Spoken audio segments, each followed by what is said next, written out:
everyone to the Valcast podcast. I'm your host, Caleb Peng.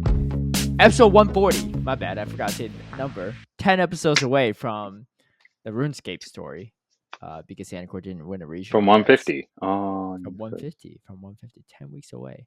I'm your host, Caleb Peng, joined by my co-host, Anicor, who I found out has his mic, just has been too lazy to set it up. I don't understand. Like we've been using this low quality AirPods, right? And trust me, this is the better option. The other options was to use a headset with a mic attached to it, and that sounds even worse than whatever's going on right now. Why are you too lazy to set up a microphone? You're in Japan for a couple of weeks. You could have used it for at least 2 weeks of content already. I set up a microphone for one episode of the Valcast podcast. It's not that hard to hold a microphone, right? How small the muscles at? You can't hold a microphone? You know what? Yeah, like this isn't. Look, you went back to your home, home, right? So no, it was my dad's house. I don't usually live there. This is not my home, so it's like I don't have space for all my things. So it's like what? Sorry, the unpacking process is a bit of a thing. Wait, hello? Yeah, because you're cutting out there as well. Well, we're gonna see in the final recording because the website actually keeps all the stuff together. But okay. Anyway, say again. No. But the thing is, when I visit my dad, I never lived at my dad's place. I just visit him from time to time. It's not like I had my bedroom set up. I was recording in the kitchen. Yeah, but when you unpacked your bags, they had a place to go. What do you mean? You don't know where your mic is? Man. I just couldn't be bothered. I'm not gonna lie. I couldn't be bothered.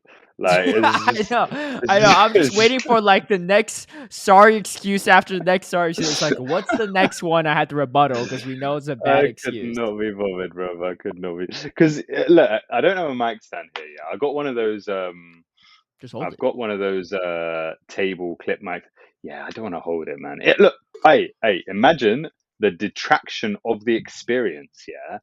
What do you mean? When I was holding the mic for our 3-hour episode, it was fine. No one was like, "Yo, that episode was whack" because he was holding a mic instead of having but you didn't even know that I was holding the mic for a while until you asked, right? Until 2 hours into it, you couldn't even tell. Yeah, true. Well, no. I could tell at the beginning, innit? Yeah, but then look, I got all the rebuttals. You keep coming up with the excuses, right? I'm ready. What's the next one? What is the next one you got? There's a guy. There's a guy in India. He's held his arm up straight. You know this guy? He holds his arm up straight. Yeah, he's held his arm up straight for I think over 50 years. It was in a sign of protest or something when he started it, and he hasn't dropped his arm for 50 years. You're telling me you can't hold a mic? Yeah, well, I mean, hopefully whatever he was protesting is, I don't know, fixed. I imagine if you leave your arm up for that long, though, that you probably can't put it down at this point. So he's probably stuck there. Do you know what I mean? Okay. I don't care if it's been easier for the past 45 years. For the first couple of years, it was still legit. He was holding it up with it wasn't oh, my body can't physically bring it down. Like at least for a first few hours at a minimum, right? So I know you can hold a mic for 2 hours. Yeah. Well, we are where we are, right? We are where we are. Well, that's why some people are in Guinness World Records and some people aren't, I guess. That's this Guinness difference right there. But Anicor's super laggy on my end. I was gonna say before we move on, I think we need to fix this because it's you. You've tested my Wi-Fi before. It's a team effort. No, it's not team effort. This is all on your end. Yeah. Okay. I'm gonna disconnect now, and then I'm gonna see what we're going. All right, we're back, and let's not no team effort. This is all on Anicor's side, just like his lack of mic, right? His lack of a mic setup is lack of team effort, right? I did my part. What am I supposed to do? Send him some of my energy? This ain't Dragon Ball Z, right? He ain't throwing no spear bomb down to set up this mic stand. He just needs to hold this freaking mic, right? Yeah, it's true. Well, yeah, like I said, we are where we are, unfortunately. Maybe next week we'll get a mic. Maybe next week. Oh, no. You know what's funny as well is that like actually my laptop is how long are you in Japan for? On the suitcase. Till next week. So you're going to set up your mic stand for your mic. I'll take it, but you're going to set it for the last one. This is like you buying a couch in your last 2 months of Australia after a year-long lease. Yeah. Well, I mean, it's because I'll be packing my bag anyway, so I guess like the suitcase will be open, so why not? Yeah, this guy's middle name is better late than never. He's gonna win his first regional when Pokemon goes on his last season. Hey, let me fly out to Perth for this one last regional. It's a big regional these days. They've gotten up to 25 players. Yeah. Got enough for two pools. No hate on Perth. Actually, something before we get into YouTube comments, it's something I don't understand about Perth is why don't more Australians fly to it? I know it's like expensive. A little bit. Yeah, but there's like so little competition. You could top cut and make your money back real quick. Yeah, but you know who's a good example of that? Rick Flareon last year, and obviously Rick Flareon's an amazing player, but he flew to Perth last year, and he came either third or fourth. That's still money though. Yeah, you still get money for it last year. Yeah, but it wasn't enough to cover the flights. How much is a flight to Perth? Out of curiosity, from like let's say Melbourne. All right, so if we do a quick Skyscanner thing, Melbourne, I believe Sydney. It's 400, but like Australian dollars. But let's see. 400. Yeah, but I think that's one way. Well, so okay, return. Yeah, so it's about 800 Australian dollars return. That's a lot of money. Cheaper than my Portland flights. Wait, did you pay for it? Of course I paid for it. What do you mean? Yeah, when I went to compete. You went to compete. Yeah. And well, that's like right up and down the coast. I mean, yeah, I bought it a little bit later, but like flights in the US are not cheap. Wait. So the 800 Australian dollars is like maybe it's 0.65 US dollars. Okay. Yeah, it's 800 is about 520, a little under 520 US dollars. That's pretty cheap for a And US what, you flight. spend more than that? Dude, flights in the US are super expensive. Yeah, you guys. Cost of living here is not cheap. I mean, you're also telling me how cost of living in Australia is really cheap too. So like, yeah. Why not just spend a little bit? Look, I don't know. I'm not Australian, so I don't know, right? Maybe culturally that's just not as big of a thing. But like, the people that are traveling to all these regionals in the US are like, they're dumping some money, right? Yeah, maybe they just got nowhere else to go. I like personally. I mean, obviously, I considered it last year. What do you mean nowhere else to go? What do you mean? Who wants to go to random Peoria out of nowhere? What do you mean nowhere else? Like nowhere else. Because okay, look, my reasoning last year for not going to Perth, was the fact that my ticket to Japan was cheaper than a ticket to Perth.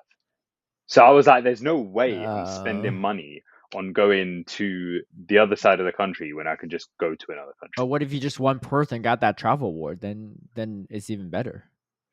Yeah, but again, it's like based on actually like, I don't know. I guess if you look at it like that, then yeah, maybe. But and maybe you know who did that kind of thing? Who? You know who did something like that? Axon. He qualified for Worlds and he flew to Portland after he already qualified just to get first place to get the travel award. That's a world champion mindset right there. You're lacking it. Yeah, well. Is the sun rising, by the way? You look like half like... Yeah, no, not even, to be honest. It's pretty grey, but I think it's just, taking what we can get. I mean... I don't. I'm also a bit lower. I see like giant light on the side of your face, and you're saying it's gray outside. I don't understand this at all. What do you mean, it's good daylight. I don't know. What do you mean daylight? I thought you just said it's gray outside. Yeah, it was gray, but you still get daylight when it's gray. Oh, okay. You got some blinds you can pull down, or no? I guess so, but then it's all dark. No, it's fine. It'll look better on camera.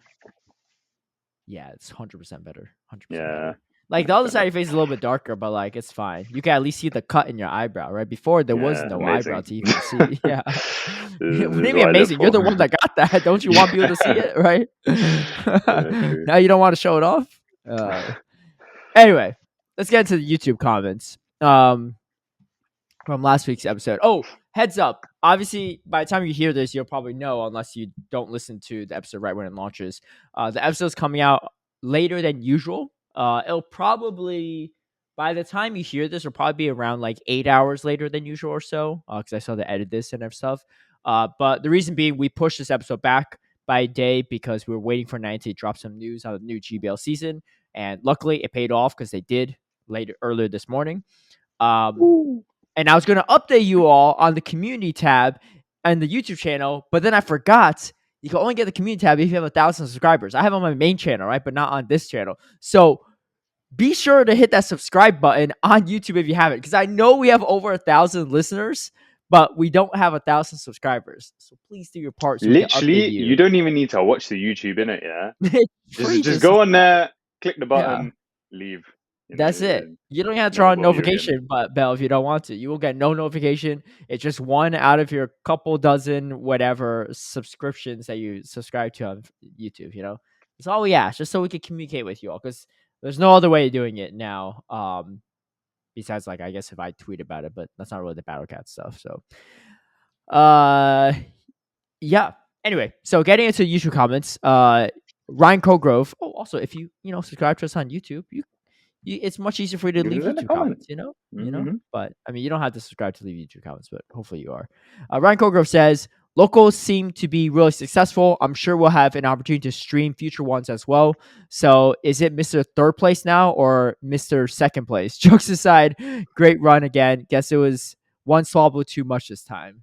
Dude, that's it. Like, a Swablu is bound to do fairly well when more than half of the 40 people are Swablu, right? But yeah, I guess third place is not the way I wanted to go if it wasn't second. But I'll take third place. I think third place is still pretty solid.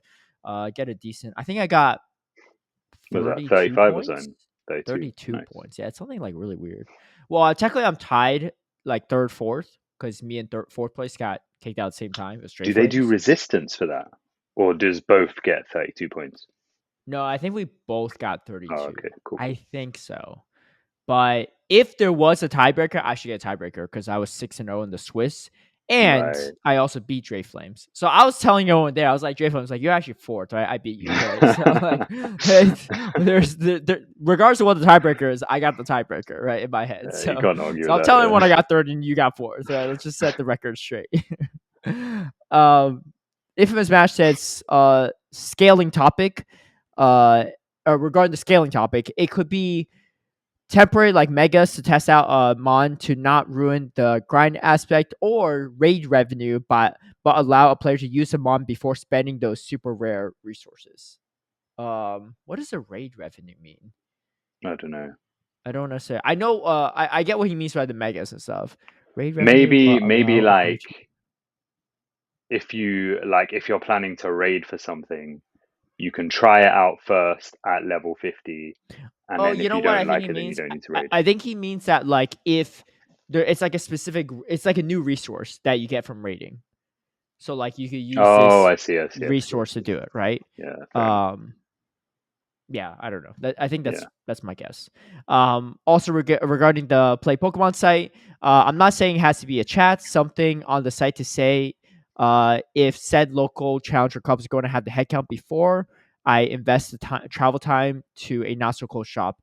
Perks could be cheaper entry costs, and for the shop, knowing the headcount to prep ahead of time. This may not be a thing in a lot of places, but it has been for me more than I care to say. Yeah, no, I actually think that's a great idea. And to add on to that, one of my local card shops, they're a smaller card shop, and the tournaments there are definitely smaller as well. It's not as big as the one that had the big cup and stuff in LA. But they created a Google form and sent it out to some players, right? Obviously players that already attended prior. And we just had to fill out like a RCP, like if we're planning on attending and stuff like that, and our name and everything, and our player ID. So 1, it was easy for them to pull up our info right when we arrive. 2, they're expecting us. And 3, they have a general headcount so they know if it'll even be hostable. So I think something like that would be really cool. I unfortunately didn't see how many people RCP'd or whatever. But so from a player perspective, maybe they could message us back and be like, hey, here's the general headcount or something. Like, don't worry, it's still on. I don't know. But I think like if card shops did adopt that kind of system, that's not a mandatory thing. But I think if card shops did, then it could be a better experience for both the card shop and the players, right? Like it still took me like 2 seconds to fill out this RCB form, but it made me feel a little better about that. They're like, getting a head count, and if I show up a few minutes late, they know that I'm still on my way, right? Yeah. But yeah, I mean, I think these are all great ideas from Infamous Smash, and I think my hope is that in future seasons, in future years, the competition will just grow. The player base, I should say, for PvP will just grow, and so hopefully, like, not enough people to be at a local tournament is like a thing in the past, but we'll see. I can definitely see how it's still an issue. I mean, I live in LA, which is one of the biggest cities in the world, definitely one of the biggest cities in the US, and even some of our tournaments are like 5-6 people. So like at like a much smaller city or town, like it's very easy for there not to be enough people, right? So but yeah, I think you made a good point though, because like when the regionals first started, do you remember they were advertising it as having that rule where you had to hit legend, and legend players would get the first dibs, yeah. And then they, I guess, realized that maybe not enough people would actually sign up. But now, we look at UIC and sold out at 320 players. Yeah. And honestly, the whole legend thing would have been like quite useful for that, I guess, because then sometimes it like cancels out people who are only going for like the little goodie bag and stuff like that. Yeah. Obviously a higher cap would have been better, but just generally the fact that it's grown so much that we're now maxing out tournaments. Hopefully locals goes the same way. Yeah, we'll talk more about the USC signups too after the YouTube comments, but that's a good point. Ryan Colgrove says, a second comment since I have to chime in here and clarify some stuff that was said about us at the end. Unlike some, I think he said about us meaning Swablues, unlike some other teams, we don't use the feeder mentality. We do our best to make all 4 teams balance and put members in position to succeed and play with the peeps they work the best with. Not our fault all 4 of our teams are better than some teams single ones, but in all honesty, it's very much a democracy. All in all, the captains and players work together. Sounds like grass really is greener on the other side, huh, Anicor? Once you hear that comment. I don't know. That sounds like a lot of. Is copium the right word? Yeah. The only copium is you right now. What leagues the captain of the feeder team, right? What be like, dang, they got it that good? Yeah. They're just not going to steal my best players the moment they win a regional or get second place? Yeah. I don't know. I'm not trying to compete in silver in it, but that's cool. Yeah. Compete in what? Silver. I don't know what leagues they were competing in it. What's silver? Like with the old factions tier. Gotcha. I don't know. I mean, I think Swablu Gold, like their main team, was in a higher tier in it just because they started out earlier, right? Like the other teams had to grind up the placements, whereas Swablu Gold literally started in the highest placement when faction started. But yeah, I don't know. Maybe another way to do it. Maybe you should screenshot this comment one day and show it off to Status Stan, or who's the captain of the main team? Stan, yeah. Oh yeah, maybe show it to Status and be like, "Yo, Stan, how about you don't take my best player again? This is a great comment. You should read." I know he's really like, "Nah, give it over. Hand it over, Anicor." Michael St. James says, sorry, before I read this comment, what would be a real funny moment is if you face off against the main Tia Ibiza team and you all lose by 1 point, and it's because Tinasi went 2-1. Please let that happen. that would be the icing on the cake. Because if that happens, I need you to be crying back to me on the next episode podcast and be like, "I was wrong. I should have let them do this to me." If that happens, I'll do that. Yeah, don't worry. If that happens, I'll yeah. If you lose by 2 points and 3 L's, you should still tell us. Michael St. James says, "Great podcast, guys. The info on the global tour was very useful. For the upcoming season, what changes would you like to see, non-PvP related? One thing I would like to see would be tabs or filters in the journal that will allow you to see information about catches, raids, battles separately without losing information due to the number of entries in the journal." Yo, that is an incredible quality of life That's a good change, idea, yeah. Michael St. James. And all you Niantic staff members listening, please. I don't know. Michael St. James didn't give permission on this, but I think Michael might be okay with giving you all the credit on this if you want to take that credit and run, right? The heal all button, the revive all button. Yeah, that was So many sick. glowing reviews, right? Yes, it was about like 6 years too late, but I'll still take it, right? I'll take it in 2024, right? It could have been good in 2017, but I'll take it, right? It's still really solid. And another great quality life change, in my opinion, right? I don't know how hard it is to code it, but I feel like it can't be that hard. You know, I don't think it'll be easy, but I don't think it'll be a monumentous task, right? To separate battles. Like the battle journal looks so cluttered when you like try to scan through and you like. Meanwhile, you have your Go Plus going on. You're catching. There's like 5 Pokemon in between the battles, and you can't see like who else you battled an hour ago because you did all this stuff. Yeah. It'd be so nice to you know what? It'd be so sick. Like just specifically, the battle tab would be sick because you would probably see all the players you played that day. Yeah. Like in one list, which is it just seems quite great. Especially at a regional. That's one of the funniest tweets I've seen was when Nighttime Clasher took a screenshot of his grand finals matches against Tomahawk. Did you see that on Twitter? So obviously, those grand finals reset, and then he 3-0 Tomahawk after it. He posted a picture of the 3-0 on Twitter. He's like going live right now on Twitter, or something like that, and it was just like completely irrelevant, and then shows him like 3-0 in Tomahawk. I'm like, that's hilarious. I never even thought about doing that at a regional. Yeah, that's quite funny. Yeah. But you could easily do stuff like that. Raids, right? I think would be really cool too, to separate the raids, to see like the string of raids you call it. Like, oh, I had 3 shinies in a row, right? It doesn't look as clean if there's like a bunch of like Pidgey and Rattata in between, and you had to like scroll between like 4 screenshots, right? So yeah, I think that's a great idea, Michael St. James. And something regarding the info on the global tour, something I misspoke on was the Shadow Regis. Did you have Shadow Regis this past weekend? No, right? Nah, it was the Shadow research task. Yeah.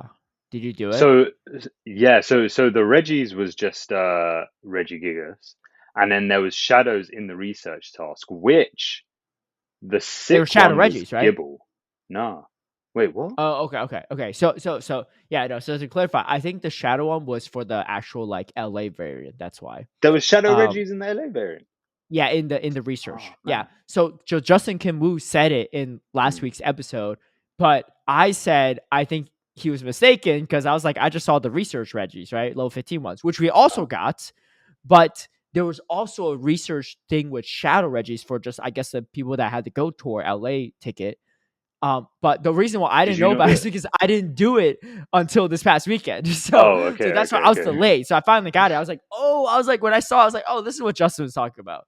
So yeah, so he was absolutely right. So you got level 15 Regis and Shadow Regis as well. Yes. Oh, that's correct. Yeah, we didn't get any of those. That's correct. So and how you get lock on flying press smear goal is to take a screenshot of a lock on Porygon, Shadow Porygon, or Shadow Reggie with frustration still. And that's going to be really handy because when we go to the next GBL Cups, flying press lock on Smeargle is still going to be quite relevant next season, right? And I think I'm personally going to make the grind for it because I mean, by then you already have worn the Misty outfit, but I'll go for a little more elo, I guess, at that point.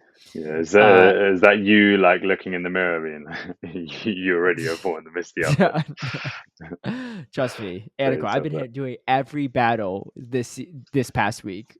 I'll tell you why. I actually haven't played. Oh, but okay. I know. I'll tell you why afterwards. There's a reason. It's not to warm up for next season by any means. But T. Wassell says for next season's bet, instead of race to expert, I'd love to see a race to 2800 or 2850 or 2900. I know EUIC is too soon for a legend bet, but I think you could raise the elo needed to win the bet by a bit to make it harder. And maybe if one hits that elo by UIC, the person with the lower elo has to do the cosplay.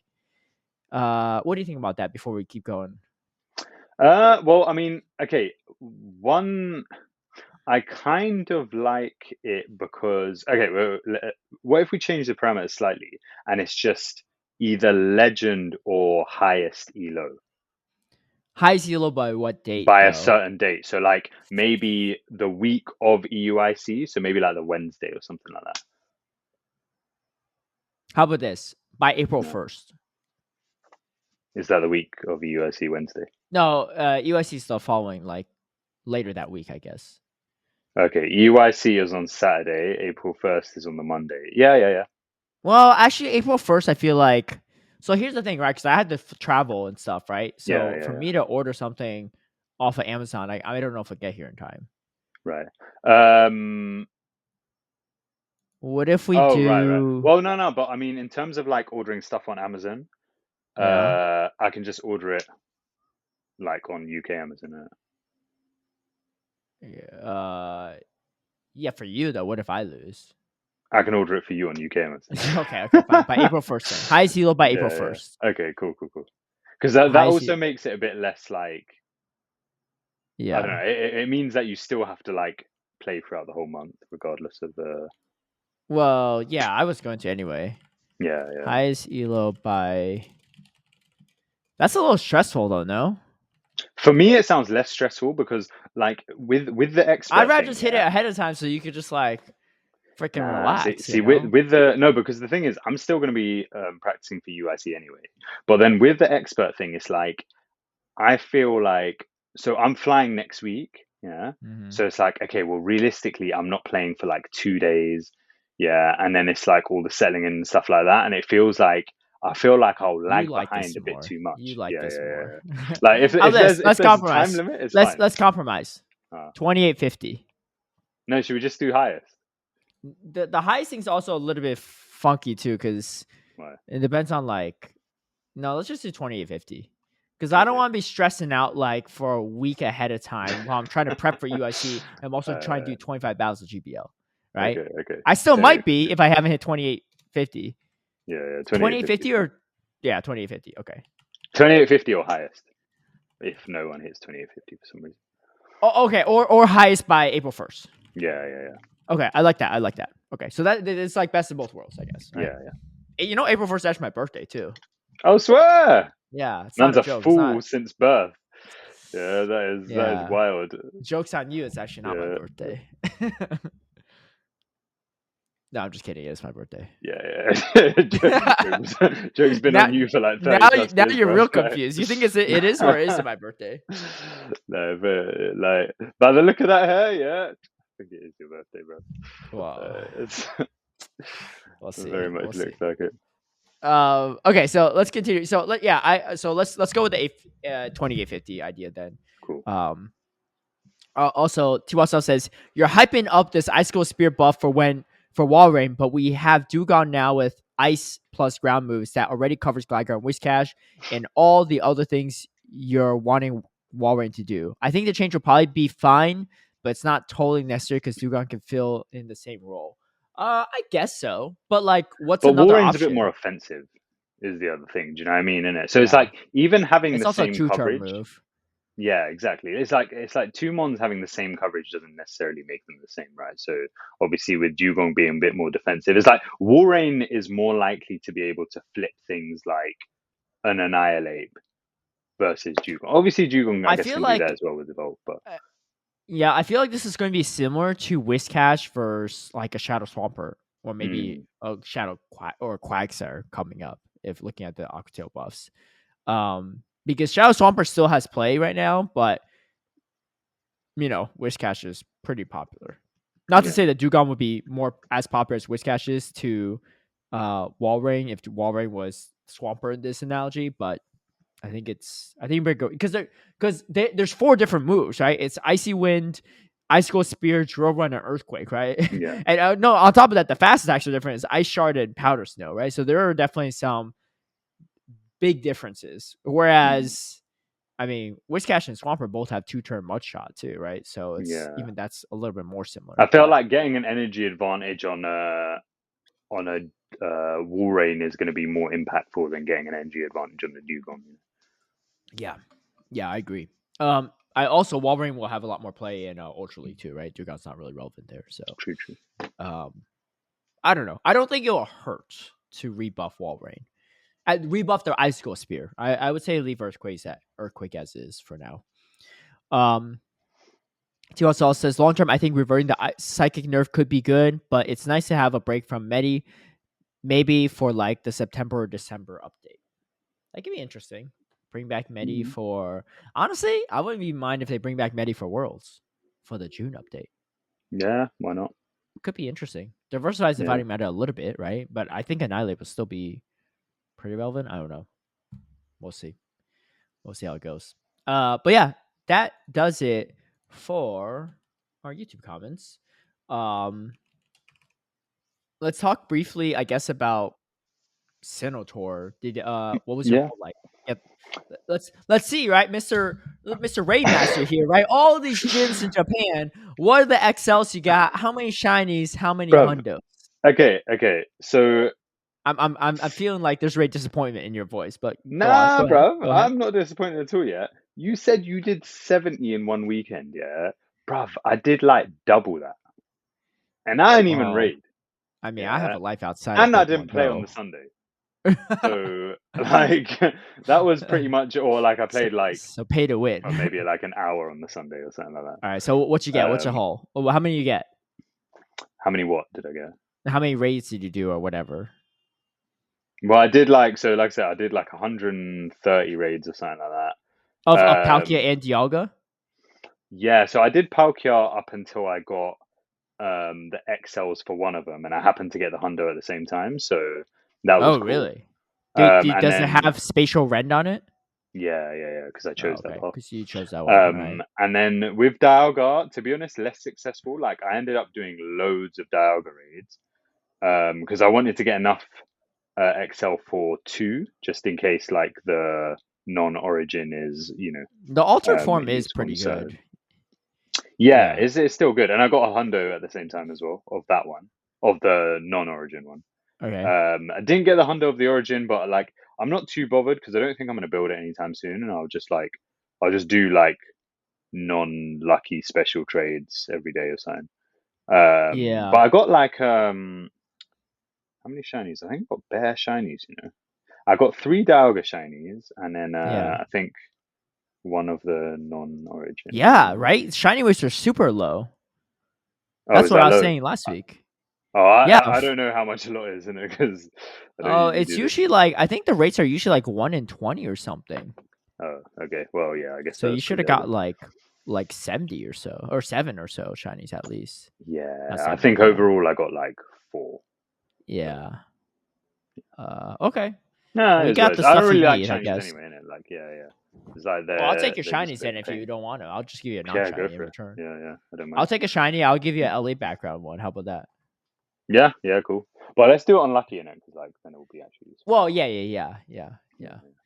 I don't think we'll have time to get lucky by April, but I could be mistaken. But we'll try. We'll work on it. Well, yeah, because you don't even send gifts. I mean, I'm saying this like, but I've only started sending gifts. Yeah, because you don't send gifts either. What you mean? I've sent you gifts and you don't open them. Last week.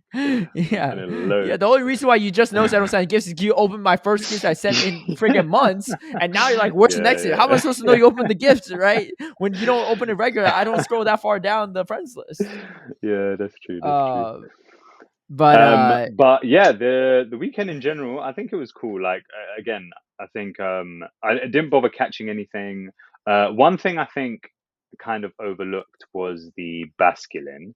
Like I got some Basculin. The white stripe Basculin. Yeah, I only did one route when I did a few, but I didn't focus on them because I was like doing all the raids. However, though, I think like whenever Basculegion does come out, they'll probably have something that's giving out the white stripes again. Do you know what I mean? Or they'll like put it back on roots or something like that. So I'm not too bothered about that. Did you get a shiny one? Nah. I finally met Mateo. You meet Mateo? Oh, swear down, yeah. I finally met Mateo. That What's he part of the saying? quest was sitting there for a while. I don't know. He just exchanged Yeah. his gifts. Yo, I gotta say, I finally explored the routes in my location I live in. Yeah. Like, shout out to one of my locals for creating this route. Dude, this route is kind of a hack. I'm not going to share like where I live, wherever, because I don't want it to be removed. What does it go from your house like? No. It's not about Your, that. It's not about like for uh, me, but like it is like across the street from where I live. mm. But the way this route looks, I don't know if routes are supposed to be like this. It looks like a freaking spider web. It's just like spiraled, and then like after like the spiral, you just like go out like a few feet, like around the corner, and then it's done. So it's like in like a shopping plaza. So I'm literally just walking around in circles like 3 times, and then it's done because it's so That's actually kind it's of so sick. coiled on top of each other that like even if you're walking just like in a straight line back and forth, it probably completes most of the It route. just made it. That's sick. Yeah, so I'm just walking around the shopping plaza for like it's like a small plaza, like a just like courtyard area, and yeah, it's a little hack, I guess.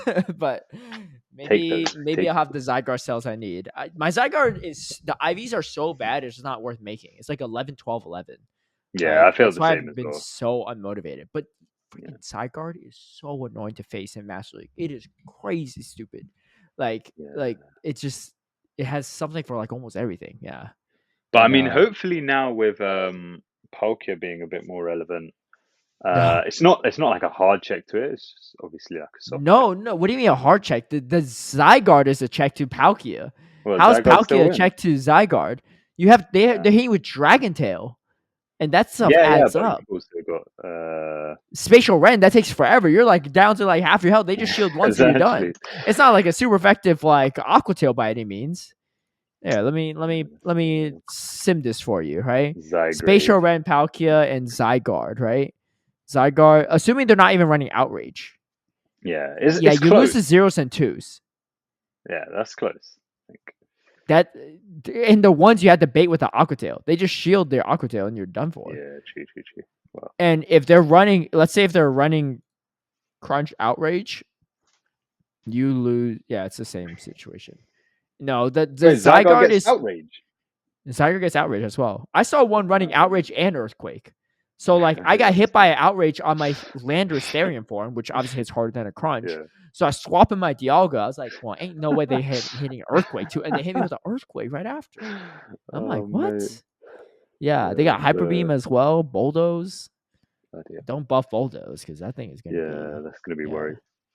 Yeah, they are buffing Aqua Tail, so Palkia Origin going to be even more busted. Yeah, Palkia Origin is pretty busted. Like the amount of times I have like 5 HP and I get to Spatial Rend against a Kyogre coming in at full health, like it's crazy.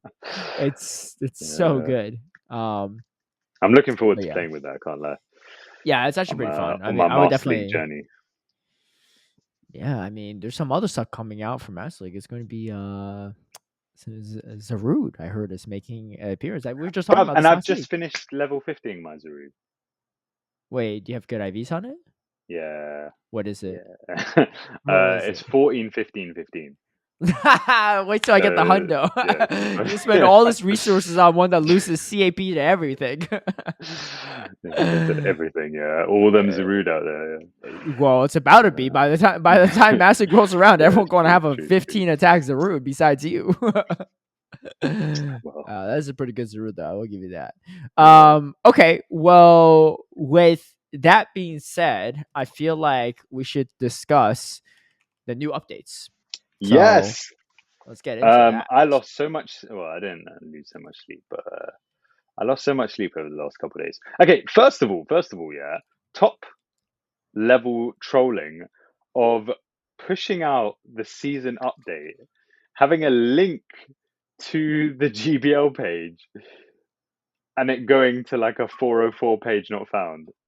Yeah, I was still asleep at the time, so I didn't really miss out. Oh man, it was yeah, it was something. Like I did see the X discourse on it though. Yeah, that was ridiculous. But yeah, start us off. Okay, World of Wonders. So World of Wonders schedule. This will be starting on Friday, 1 p.m. So we still have a Friday rotation. Friday, 1 p.m. Niantic time, so Pacific. I blah blah blah. New season, everything. We kick it off with Great League and Electric Cup. Great League, which I don't know. I don't like Electric Cup. I think is an okay meta, but like it's a little redundant at this point. I feel like I could go a season without Electric Cup in my opinion, but wait, was it there last season? I guess it wasn't last season. It was the season before. I guess Electric Cup's been coming back every other season. Yeah. It's not a bad meta. It's just not it's not one of my favorite metas. But this is where you really want to take a look at your Shadow Luxray because the Hidden Power Ground is pretty relevant there. So we have honestly, Ultra. The following week we have Ultra League plus Spring Cup Great League Edition. Spring Cup Great League Edition will be for 2 weeks, so that'll be an interesting one. Spring Cup is essentially Great League Water, Grass, Fairy type only. Mantine and Toxapex are not allowed. Man, Toxapex being allowed in that cup would have been crazy. So wait, so have they done a Spring Cup before? Because I don't actually. No, first time. Okay, first time. Okay. Yeah, first time Spring Cup. This will be running through the Ultra League and Master League rotation. So if you don't have a lot of resources for that, you have Great League eligible, and then you have 3 weeks or a full week of all 3 leagues. And then going into April, you have Great League and Ultra Premier. So Ultra Premier is back. It's going to be interesting how that goes because we haven't seen that in a while. I feel like the last time there was Ultra Premier, people were just complaining about the fact it was all XL ones. And I don't know if that really changes XL much. anyway. Yeah. So well, yeah, because do you think it changes much to the? Do you think it changes much to the normal Ultra League meta? Because obviously, like, what are you removing? You're removing like Registeel, Giratina, and Guz. Oh yeah. Virizion, all the fighters, all the best fighters, Tapu Fini. No, it's actually going to be pretty different. But I will say affordable fighters now are like Annihilate and Poliwrath. Poliwrath is XL, but we had a community day, so it's hopefully more accessible to people. And you don't have to fully XL. You can run like a higher like attack spread one if you like. So there are options there. I think Talonflame's probably going to be super strong, right? Especially with the lack of Tapu Fini and Giratina. But yeah, I mean, it at this point, like, you need XLs, right? You need to grind if you want to play this stuff, or you could play Great League Open, right? So there's that. So far we have a Great League option for every week that has the open leagues for the other stuff. Yeah. Following week we have Ultra League and Jungle Cup Great League, which I believe this is the first time we've had Jungle Cup Great League. We had Little Jungle Cup. Yeah. I don't think we had Jungle Cup. I don't recall Jungle Cup Great League either, This reminds me of the Sylph Season 1 Jungle Cup, actually. But the meta was actually very similar. But I don't think you were playing Sylph back then. It was actually one of the best Sylph metas back in the day from Season 1. Normal, Grass, Electric, Poison, Ground, Flying, Bug, and Dark types are eligible. Gligar and Glen Stunfisk are not eligible, which I think is fair. Especially Gligar. That would have been just too good against almost everything in that meta. So that was a good call. We'll see how that meta actually shakes out. My guess is that meta will probably be pretty good. Again, because I think it's because of the newer cup, we have 2 weeks of that. I think it's fine. It's Ultra League for the first week, and then we have Master League for the second week, and then another week of all 3 leagues. Then we have April into May. We have Great League plus Master Premier. So that's going to be a nice run back as well, because I know a lot of people were looking forward to Master Premier. I remember last time I played, it was like Golden Go was just destroying me. But that was that. But there's a Great League option again. And then right after that is Ultra League with Great League Remix. I'm a big fan of Great League Remix. I think it's really, really solid. Let's see what is banned for Great League Remix. So looking at the bans. Weekly Tough, Lickitung, Lantern, Azumarill, Umbreon, Skarmory, Vigoroth, Medicham, Whiscash, Altaria, Registeel, DD, Bastiodon, Galarian Stunfisk, Talonflame, Trevenant, Charjabug, Skeletor, Clodsire. So they didn't manage to catch Annihilate on this one. Yeah. Which looks like the only omission. But at least they're all relevant Pokemon, because I think I remember on last season's Wait, there's no Gligar. How's that possible? Yeah, that's wild. That is wild. I don't know. How is there... Do you think maybe they're basing it on like the first part of the season? Because obviously with the first part of the season, I don't know. Like it could have been from last season, but no, that's what I mean. So like the first part of last season, Gligar wasn't that popular until like a few weeks in. You're thinking about the regional stuff. I mean, but like maybe. were people still using it in GBL? That's the thing. I feel like it's I only guess towards. that's true. So it could Makes more possibly be sense, right? that. There's more Vigoroth. Yeah, and no But Annihilate. then, but Well, no, but then yeah. Poliwrath should be banned. Yeah, Poliwrath's not that's banned true. That's either. true. Yeah. I That don't is a bit weird. know. I don't know what the data. I mean, they said this is the top 20 used Pokemon based on their data, so maybe it is, but it's top 20 Pokemon that are most used by trainers ranked ace and above that they use in Great League. Yeah, that's weird. Kind of funky, right? Yeah. I don't know. Anyway, we'll see what that meta looks like. I don't think there's people sims for that yet. And then so Ultra League, Master League, of course, with Great League Remix. So again, Great League eligible. And now we do have another Your Great League favorite eligible week. But Your oh my favorite. gosh, Yeah. we're doing it again, everyone. It's Catch Cup Little Edition and Catch Cup Great League Edition. Why are we running this back again? Dude, this is I'm gonna laugh at people though. Because a bunch of people spend all their resources and time building a Smeargle, a Shuckle, a Meryl, a Bronzor for the first time for this season, only to have to do it again next season because they can't run the Smeargle they just best buddied and made, right? Like if I'm playing, if I'm making the Smeargle, I'm just going to continue saving the Smeargle for trading for XLs because after I spend 296 XLs, like I spend another 296 XLs 3 months later. Yeah, I don't know ridiculous. what. So one good point that was made. What's the point of this Catch Cup stuff? It's so inaccessible.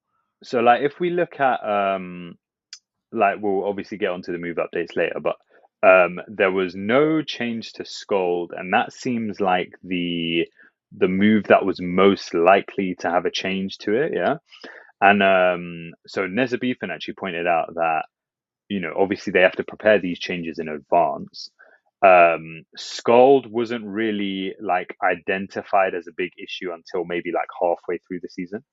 And so as a result, like they've probably been thinking about these changes from maybe like the early/middle part of the season. And also there was no double catch cup by that point, so like people couldn't complain about the catch cup by that point either. That's true. Which is maybe the reason why it's still here, because I like if this is still here next season, yeah, then I don't know, whoever's writing these schedules. I mean, the thing is, people can complain about Catch Cup by itself, though, just the Great League variant for years, right? Yeah. So I don't know if that's necessarily. But having only Catch Cup, because I think like obviously it wasn't in the best Master League, I think, right? Yeah. Before, so it wasn't the best, but like they made one change by making the Catch Cup not the last cup. But this change by making the Catch Cup the only cup in that week is a bit crap. So, yeah. We have and then we have one final week of all 3 rotations. So at least the silver lining here is there's some type of Great League meta every single week of the season, which good for accessibility purposes. Even though Catch Cup's not the best, like at least you have something to play if you want to play. Yeah. I do think like Catch Cup, especially Catch Cup Little Cup, for some people that are really trying to grind out the Smeargle and stuff ahead of time. I do think for some people, it's like they feel like that's their one chance to really take advantage of a meta that they could prepare ahead of time, the resources for, and really excelling because a lot of their opponents will be out-resourced by them. So I don't know if that's a good thing or bad thing. I don't know if but I think for some people that are really chasing that first-time legend or expert or whatever vet, like they feel like that's their time to shine, right? Yeah, but that doesn't feel like you earned it necessarily. Do you know what I mean? And it just feels like they earned it in. They definitely earned it in a way, right? Maybe not in the traditional sense. I mean, they still have to play, right? You still can't just like not tap. But I actually so one of my patrons was playing Catch Cup, Little Cup, and she was running Seal, Meryl, and Bronzor, right? So not like the Smeargle Shuckle stuff, but still like pretty meta stuff. And dude, let me tell you, these battles, I actually made a YouTube video on this. These battles were nuts. It was just straight timeout strategy. Like, if you could time them out better than you, like timeout was with all 3 Pokemon remaining. This was the funniest one. This person, like, had 3 Pokemon left, and she had 2. She's like a full health Seal, comes in, and they bring in a Chansey, right? I've never seen BM like this before. They come in Chansey, and they just don't tap. because they know that the timer's going to come up in a minute, and there's no way the seal can lick an Aqua Tail or Icy Wind down this Chansey. So they come and fall Chansey. They just sit there and they don't even tap, and they know they won. Funny, man. It's so funny, but I was like, man, this is next level BMing, right? And it was tragic because she literally in the battle right before she lost out to a timeout strategy, same exact way, except it wasn't Chansey, but it was like 3 Pokemon remaining. And literally by the end of like me commentating her matches, I'm like, I'm pretty sure the strategy for Little Cup is Little Catch Cup is just run bulky stuff and just go for timeout strategies. Like that's pretty much the main strategy here. It was pretty does not nuts. sound fun, I can't lie. It was so funny though when I watched it. I was like, what? Because if you tap and throw a move, you stall the time more, but they're like, nah, I got this. I'm not even gonna tap. Yeah, I knew the time was coming up because the latch was so stalled out by then, and they just bring it in. And I was just like, yeah, it was like they had like a seal on her like Marrow earlier, and they're just throwing like Icy Wind, just debuffing, and like it's a weird time. Man. Yeah. Anyway, we do have Go Battle Weekend. Yeah. We have one on May 4th and May 5th. Its number sets will be increased from 5 to 20 for a total of 100 battles. So we have 200 battles. Oh, it's the whole weekend per thing day. Again. Yeah. I mean, it's a lot. I mean, if you love battling, I really liked. Again, it was what was it again? It was Go Battle Week. Yeah. Go Battle 10 Week battles was per sick. day. Yeah, 10 and then having a Go Battle Day later in the season, like I think that was a sick combo. Yeah, I like the week idea too, but again, maybe they just didn't have that feedback by the time they made this. This is a cool one. EUIC bonus. So maximum number of sets you can play per day will be increased from 5 to 10 for a total of 50 battles from Wednesday to Sunday. So this is pretty much Go Battle Week in itself. Yeah, right? So that's Wednesday, Thursday, Friday, Saturday, Sunday. So 5 days of what you pretty much just said. And it's Open Great League, so it means you can kind of practice on a little bit, yeah, like a little the bit, day or two before. I mean, if you're practicing the day before the tournament, I know you ain't. Yeah, but you wanna Missy ain't gonna be on stage very long. That's all I'm saying. You wanna get your reps in, So yeah, I mean, I'll definitely be doing all the sets. Yeah. Yeah, it's a good thing we end our Missy bet before then, because that'd be stressful to be playing 10 sets. Yeah, true. I'll be grinding at the airport with terrible Wi-Fi. Yeah. The rewards and stuff is for the most part the same. The avatar is inspired by Hala, Kahuna of Melee Island, I guess, from Sun and Moon. Yeah, I suppose. It's actually kind of wild how many poses there are. I wonder if they're going to run out of poses. They can't run out of poses in it. There's that many. I'm trainers? pretty sure there's some wacky poses. Yeah, there's like a lot of characters in the Pokemon. Do they all have a pose though? Well, yeah, I guess so. Because otherwise they're just standing there, right? No, they have to run out eventually, right? How many new poses come out every time they come out with a new game? Yeah. Well, I mean, you get like one a season, so that's 4. You get 4 a year. 4 a year, yeah. I feel like you won't run out. Well, that's why I'm asking how many come out with a new game, because if they come out with a new game, they like doubled 20 up poses Steven, per game. Right? Yeah, I guess they could double up so on maybe some, they'll just do like little animate some, yeah. Okay, so let's go into the changes. So we have some new attacks. Juice. There's some new attacks. We got Metal Sound. It's a fast attack. Okay. We don't really know how much energy it generates, right? We don't have any like that. We do. Okay, so basically, we've got data mine from some stuff, and again, maybe this will actually be a thing, or maybe not, because obviously there's still a couple days until the changes go into effect. But for the moment, Metal Sound is looking like a 2-turn move, doing wait, is that 8? No, 8 energy. And so it's basically like a slightly worse mud shot. Is it like Thundershock? Oh no, mud shot and Thundershock are the same, right? Yeah, they're the same. So kind of similar to that. So I mean, looking at what gets it, so you got the Magnemite family, the Clink family, I know you're Wormadam Trash, and Bronzong. What, you're a fan of the Clink family? No, I said I know you're a big fan of Clink family. Oh yeah, Loki, You're telling yeah. me how I don't know you're why. saving Clink just for just Yeah. in case he gets a buff. Going to need a couple more Yeah. buffs, I think. So yeah, unfortunately, Clink is not going to benefit from this, and I don't think also Magnezone will as well, because like again, No, fast move wise, it's they'll really have got like Thundershock really good too. fast moves. I think Yeah, Bronzong and Wormadam Trash could be interesting in certain I think metas. so. I think Bronzong particularly, Wormadam Trash. Yeah, Wormadam Trash as well. To be honest, Yeah, because having Bug like Bite was just not that great. yeah, having a fast energy generating move, I think is really cool, and I think Bronzong particularly for like the bulk and typing itself just gives it potential to slip into the OGL meta at certain points if the meta is like kind for it. So who knows? Maybe that could be something that pops up at some point. Yeah, I don't know if it's I gonna be think that strong coverage in the wise, OGL meta, but I think it could be interesting. well, Metas. like if it's not now, it's like it's got the makings of something that could slip in. Do you know what I mean? Without the need for any extra buffs, I think. What's the makings? What does it really Well, do? makings is good typing, good bulk. Yeah, but like without confusion, it's even worse into stuff like Annihilate, right? No, but you got like Psyshock, so that's like pretty Yeah, fast. but I guess so. You get Psyshocks and 6 metal sounds, and then you got payback for like really good coverage. Maybe. I think I don't want to so. write it off completely, but yeah. Feel free to run a U. I see it, prove me wrong. We have Psywave as well as a new fast attack. Pokemon that learn Psywave are Mr. Mime, Mischievous, Lunatone, Solrock, Magius, Inkay, and Malamar. Right, so Psywave is looking peak. So really? at the moment, it's a clone peak of a good thing or bad thing? I never know what when you say peak. It's a bad thing. Yeah. Oh, it's a bad thing. The way you said it made it sound like a good thing. Like, oh, what's is going to be peak, right? I'm like, okay, It's going so to be pretty bad. good, It's so bad that it's peak. Yeah.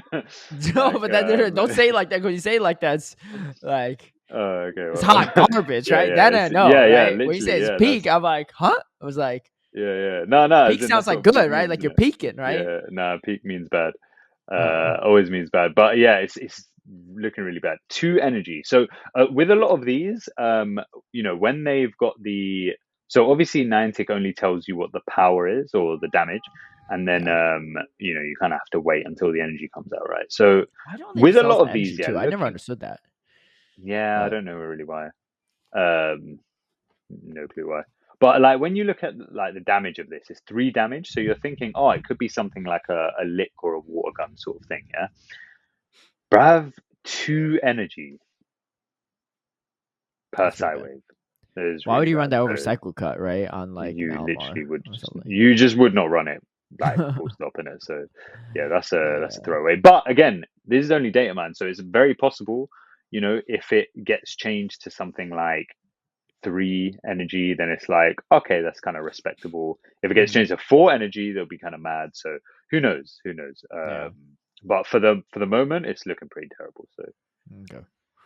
We got Sand Attack, another fast attack, ground type. Pokemon that learn are Sandshrew, Sandslash, a Alolan Diglett and its evolution, Zigzagoon, Lanoon, Trapinch family, Cacnea family, Starly family, Hippopotas family. Is it Hippopotas? Is that how you pronounce it? Yeah. I never know. Yeah. Lil Pup family, Furfrou, and Sandy Gas family. So the real question here is this going to be better than Mudshot? Because Palisand, Flygon, Sandslash, they all have Mudshot, right? I think probably not. So at the moment, it's looking like a Fury Cutter clone. So I think Mudshot, on the things that get Mudshot's probably still preferable. However, some of these mons actually kind of do benefit. So let's say, okay, like Alolan Dugtrio, yeah, obviously it's not like necessarily a great mod, but it's not had a fast attack which can actually generate energy. It's only had Mud Slap, so like giving that an alternative is kind of nice.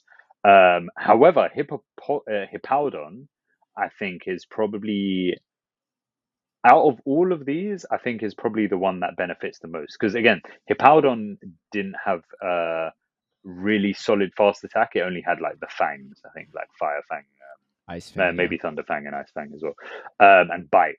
So now it actually has a fast attack that can generate energy, and Hippowdon's charge moves are actually really good. You know, it's got Body Slam, Rock Weather Ball, Earth Power, and I think it had another thing as well. Oh, it's Scorching Sand. So, like, I guess you don't need to use the Earth Power. So it's got a really good moveset. I think it's possible it might even learn Stone Edge as well. It's so good moveset, decent bulk. Only downside is learn Stone Edge as well. Good moveset, decent bulk. Only downside is it's pure ground type.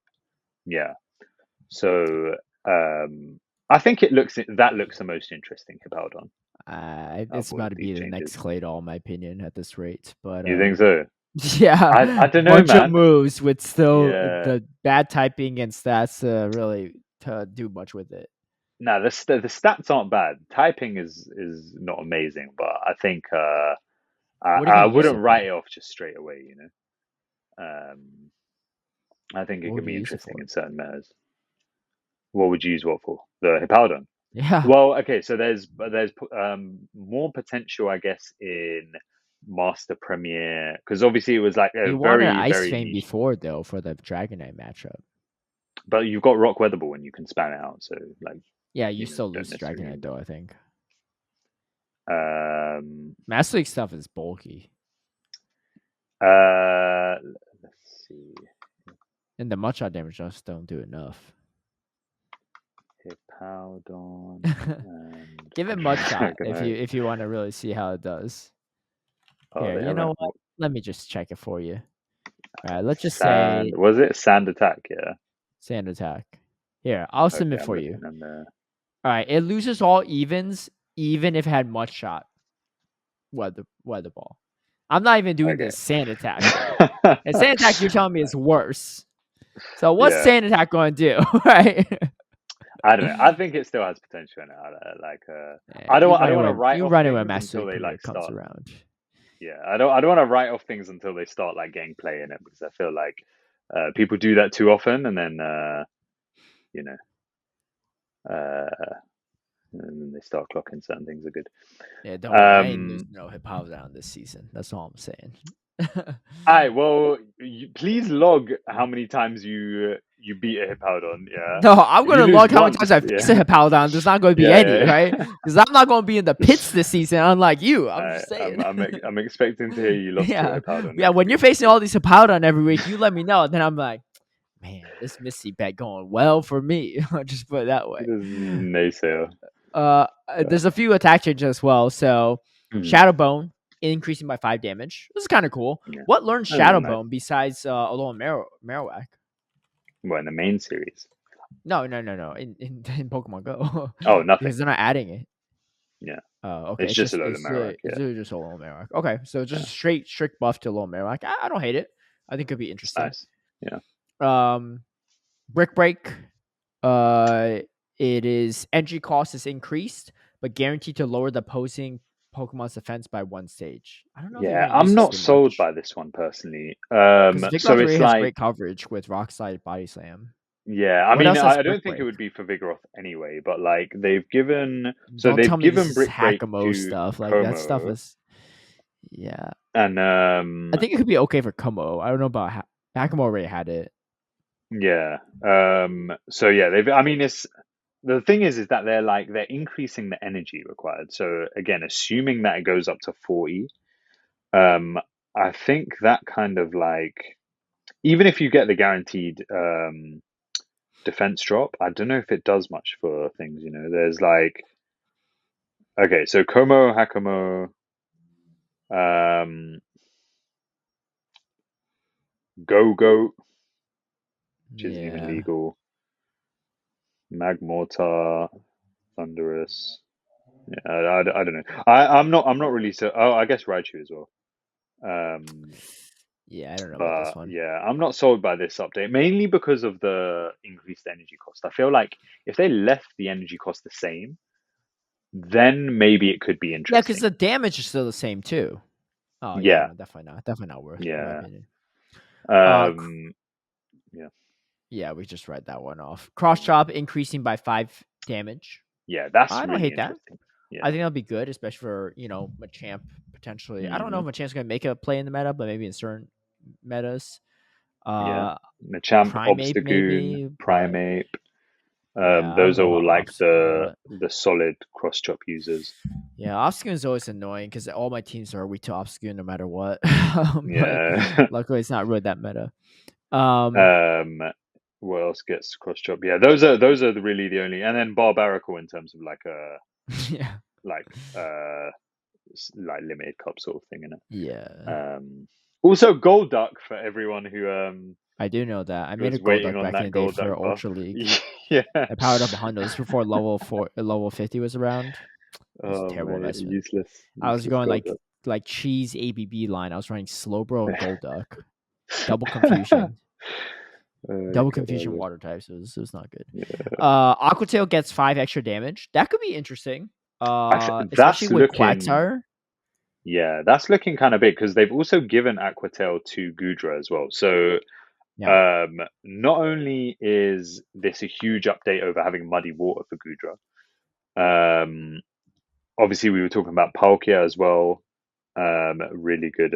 Like Palkia was good anyway, so having an Aquatail buff is nice. Gyarados. Yo, Again. yeah. Gyarados and Palkia, like Master League Premier, definitely gonna be a bump up for Gyarados. But yeah, dude, Palkia Origin getting an Aquatail buff is insane. nutty. Yeah, I think it's gonna be so strong. Yeah, Aquatail's already like I mean, it was already just the Palkia was already just too good right now, and yeah, definitely make those Palkia Origins if you can. Yeah. So in terms of OGL stuff, like you said, Quagsire, Dragonair, it's nice to have the extra damage. I'm not sure if the extra damage on the Aquatail is necessarily affecting anything, but yes, it's nice to have in it. Drapion's an interesting one. Drapion. Okay. I think it's Drapion. Yeah, I'm not too committed to the pronunciation on this one. So if you want to be a commentator one day, you're gonna have to be. No, bruv, I'm never saying Ferrothorn. I'm never saying the other pronunciation of it. I think I did this for the Go Stadium thing. I was like, I'm just not saying the word. I just called it the Grass and Steel type. Dragalge, which is cool. Dragargle. So that's kind of nice. And Hisuian Quillfish.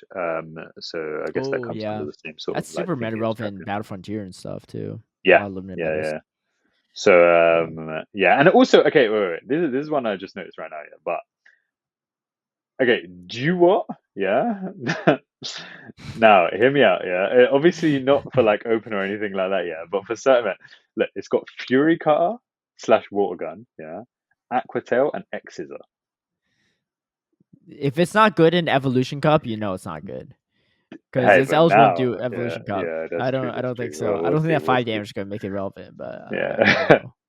Vigoroth's still going to steamroll through that. Yeah. I don't like talking about Little Cup stuff because I'm against Little Cup, but I guess some of these things are actually Little Cup. Yeah. Yeah, Meryl Aquatail's pretty relevant. Apparently Seal gets Aquatail as well. Seal gets it as well. I feel like those are all relevant things. Minccino, I remember the few times I did play Little Cup, it was people cheesing with Minccino Charm or something, something like that. Yeah. You're down bad when you're using a Charmer that's not even a fairy type, just a cheese wins. Because it doesn't even work that well. Yeah. Some guy tried to use that against me in a Silpharina meta, and I swept the whole cup. It was wait, they swept the whole cup? No, I swept the whole cup. I went 7-0. But it was in the Orhus Cup. You remember Orhus? Oh yeah. What happened to them? Because that was banging. I think it was just too much maintenance and stuff and work, so they stopped hosting it in the final season. Yeah, that was one of my favorite hosting servers. It was a bunch of Europeans. I don't know. I don't remember. I know they were Danish, but I don't know what names because I was only starting out. Was Arceus Aurelius someone that hosted it? I don't know. Honestly, it's possible. He doesn't. I remember seeing his name a lot, but I don't know in that server. I don't remember. That was by far one of the best Sylph remote tournaments ever. Yeah. But this guy in the they also had a really good Shadow Charm Gallade. Oh, right. Did not work out well for him. Yeah. Yeah, that server particularly had like a really nice setup. Yeah, they'd like put super nice. you in a Your specific own chat. Yeah, like channel. They had a yep, little like time bot where you could like click yeah, it and it would like DM you the converted time. It was so good. yeah. That was so good. Yeah. Good times. Water pulse also getting a buff, increasing the damage by 10. Energy cost is also decreased. Hmm. You have data on this because that could be pretty neat. Yeah. So I mean, I think the assumption is that it probably becomes a dig clone, and so that's Okay. 50 energy, right? Okay. Now, again, Scald was unchanged this season, so Whiskash is just going to be using Scald. Like, there's not really any reason to be using Yeah.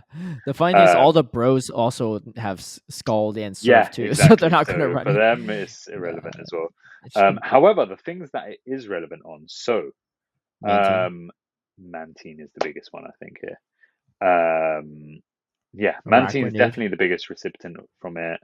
Do you say Greninja? Araquanid. Oh, Arachnid. Yeah, so Yeah. Arachnid's getting it this season as well. Um, It's better than Bubble Beam I for just some water yeah, damage. yeah. I personally don't think I I think the meta is still not too friendly for Arachnid, I but agree. it could potentially see play if the meta develops later on for any reasons. The problem with Um, the Araquanid is that the most relevant it was during that first season of the championship right. circuit, and Yeah.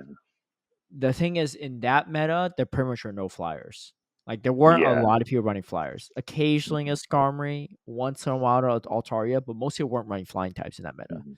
because they're just so Wall Rain, Ready Seal, Galarian Stunfisk dominated, Yeah. and it just like everyone pretty much had a Steel type plus Wall Rain, right? So Mhm. it just didn't make sense to run it. But so that's why Arachnid was able to thrive a little bit.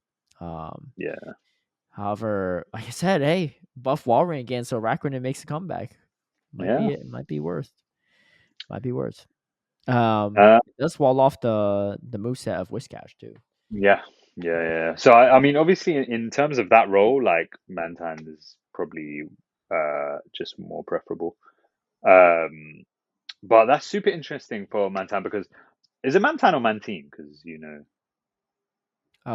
It's Mantine, I think. okay, okay.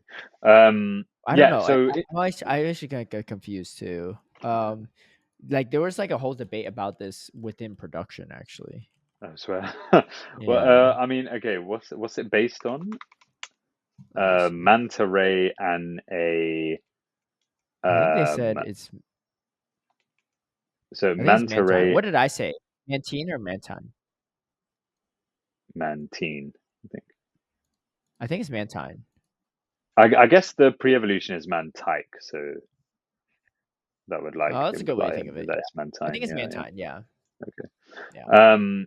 So yeah, Mantine interesting because I think Mantine had like a an opening in the meta towards the end of the season last season, and like was being used by certain players as well. And this almost like solidifies it, like obviously you give up the ice beam.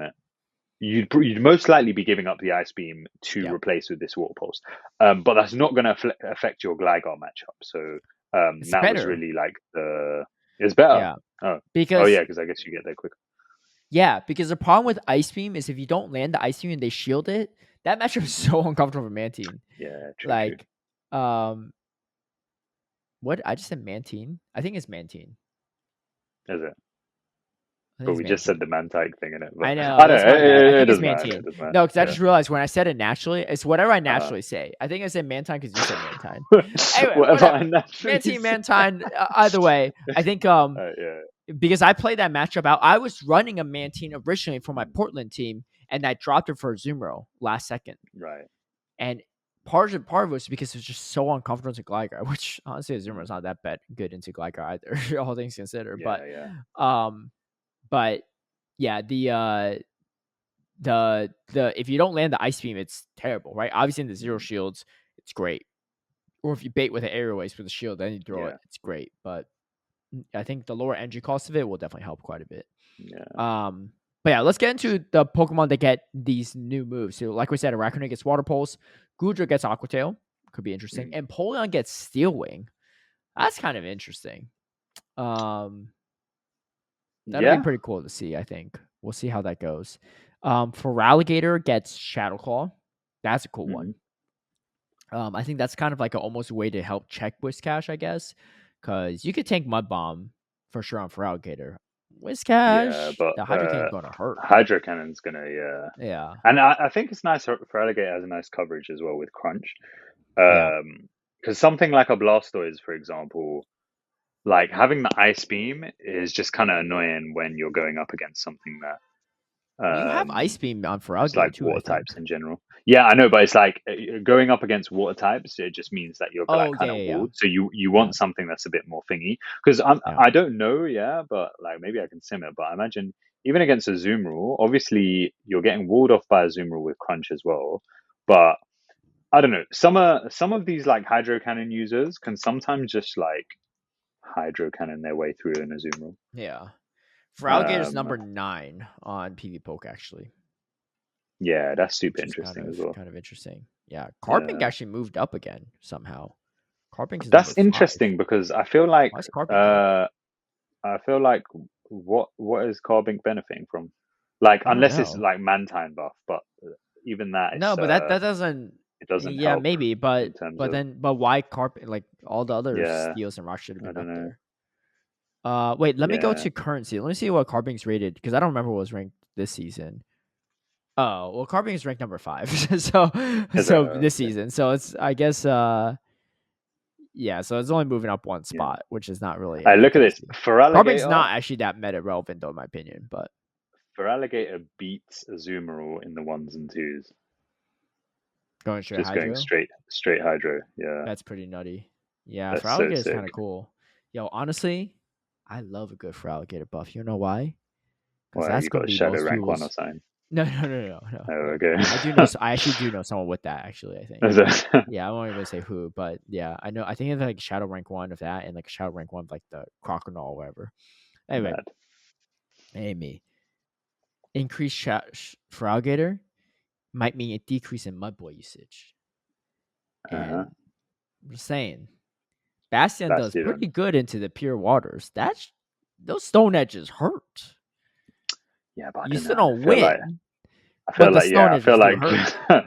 Shadow Feraligatr is probably a bit too much to take on. Do you know what I mean?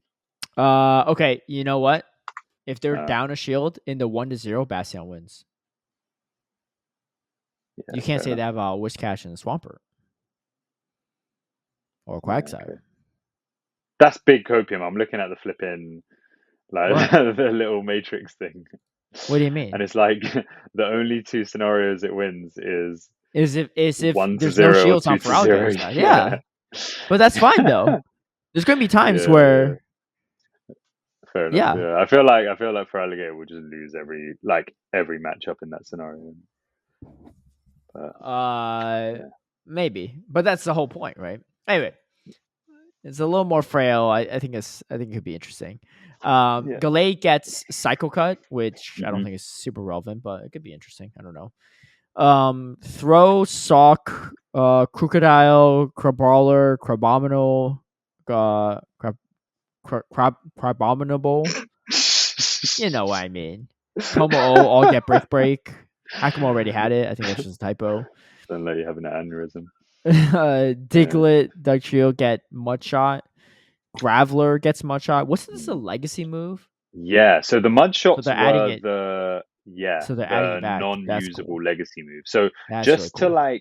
to link this with, there was some recent rule changes in the Play Pokemon circuit. Among those rule changes are bans for certain Pokemon that have these untmable legacy moves. But obviously they've given these ones to them, so these ones are not banned. But there's stuff like I can't remember. But there's some untmable legacy move things that are banned. But yeah, I think it's cool that they're adding these. I don't know if any of these are particularly relevant anymore. Yeah, but it's just cool to have that Mudshot, accessibility. yeah, Mudshot on like these ground types could be kind of cool in some limited metas. Yeah, The Lily, I think have they actually? Is that okay? Yeah, that's Lily that's Quick new. Voice. That's new Okay. too. Or sorry, like Yeah. so Bullet C was like a mix up they accidentally gave to Lily, Mm, and you had like 24 hours to TM it, and or less, I think. So and you need a hundo, so it's not easy to get, right? yeah. So two of my patrons actually both have them. I was like, oh, I don't understand why they luckily. didn't revert it like they did with like Weatherball Primate. I don't Do you know what I know. mean? I don't know why, but maybe Like they if think they've it's got the ability to do as that. But impactful. The weather yeah, ball thing but might you have may been as well more do it. Man. widespread, whereas this was like people didn't really even know about it, I guess, unless you really Yeah, like looked into it. yeah. Psybeam on Starmie, I believe, was also one of those legacy moves that couldn't be acquired Mm. until recently. So pretty cool. I think Yeah, so Draining Kiss actually, as I well think for Curlia. Yeah. Oh, and was Earthquake on it? Gastronaut. All these recent ones actually are like kind of like fixes, like to like the Oh, little slip okay. ups. That's actually really cool. Yeah. So I think Starmie is also on the ban list because of quick attack, because it gets quick attack but Yeah. can't actually TM that. So they've let out Psybeam, but they haven't. I know Home Slice Henry has like a quick attack Starmie, which is kind of Yeah. cool. I think it's a quick deck Psybeam one. Yeah. Oh, Yeah. stocks have Well, gone down now. you know, my hope is they take it off the ban list so that when you're dressed up as Missy on stage, you can use Starmie too, which is one of Missy's signature Pokemon. But those are the changes, so pretty good, pretty good. Yeah. So I Obviously mean, the speculative rankings are up for debate, right, and change. mm, Like Carbink number 5, I was like, wait, what? But then looking back yeah, on last season, Carbink was number 6, and in my opinion, Carbink's not a number 6 ranked Pokemon in this yeah. meta. So But I I think think like also like when rankings take it you're, with a grain of salt, but yeah, Feraligatr is moving up to top 10, Shadow Feraligatr, which is kind of cool. yeah, when you look at rankings as well, it's obviously like down to like the formula they use. Do you know what I mean? And like grass Yeah, types were never high up on the rankings, regardless. Even yeah. though some grass types would have been like meta Well, relevant at Trevenant some used to point. be. So yeah, true. I think it was something like Venusaur, which is always like 200, and it's like, well, it still has like some sort of use. Yeah. But yeah, sometimes the rankings are a bit thingy, but it's nice in terms of like a bit of a guide of like what things could potentially be useful. Mm-hmm. Um, Going over the new attacks, I think so. Obviously, Gudra Aquatail, again, it being like just a straight upgrade for Gudra, I think is kind of useful. In terms of like at least the going into this weekend or something, with the Utrecht regional, I think dragon types are in like a decent spot. Yeah. So Gudra's got some potential in that. It's a bit bulkier than some of the other dragon types. Obviously not as bulky as Altaria, but it's just a pure dragon, so you don't have that like double weakness to ice or like all the weaknesses that come with a flying type. Yep. But you also have Power Whip as well, so it's like you've got win conditions over Azumarill as well. And obviously like nice for Whiscash, like you can beat Mantine and stuff like that. Mm-hmm. So I think that's an interesting one, even in Great League, but then possibly Ultra and Master League as well. I don't know about Master League, maybe Master Premier, Yeah, probably uh, not. They do but, have but Hisu and maybe Gudra down the road though. yeah, It's the same that typing could be kind as of cool. Dialga, but it's probably not going to be good Yeah. outside of Premier. And then Psycho Cat Gallade, I think that's cool because Gallade's already got really good charge moves, and being able to spam them out is pretty sick. Like Yeah, 4 second Confusion's so Leaf nice Blade. though. Yeah, but nice for what? 4 second Leaf Blade. The Yeah, damage. forget about the damage, man. You're not even using Gallade anyway. So this might Well, actually yeah, give but are people you using to. Gallade? Like, you're not going to use Nah, Gallade either. So what are we talking about nah, I'm Gallade not for? using it because it didn't have Psycho Cut.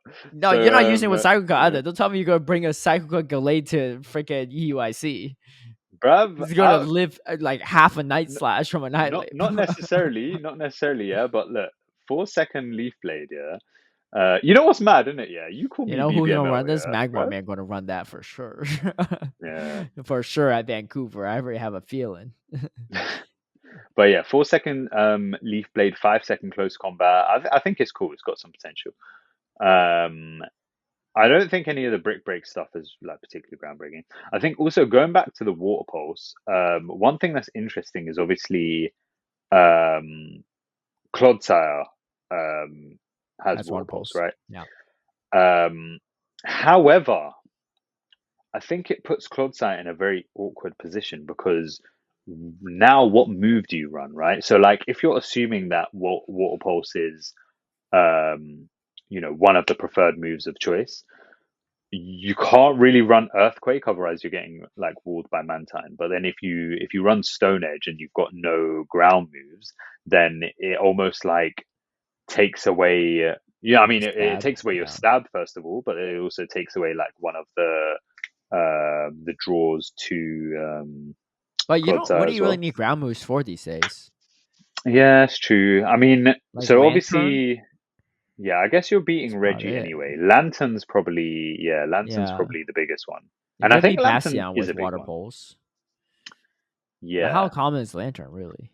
You could run water Well, pulse sludge bomb. the thing is I think Lantern is so if we're assuming that What do you need Mantine's Stone Edge gonna for?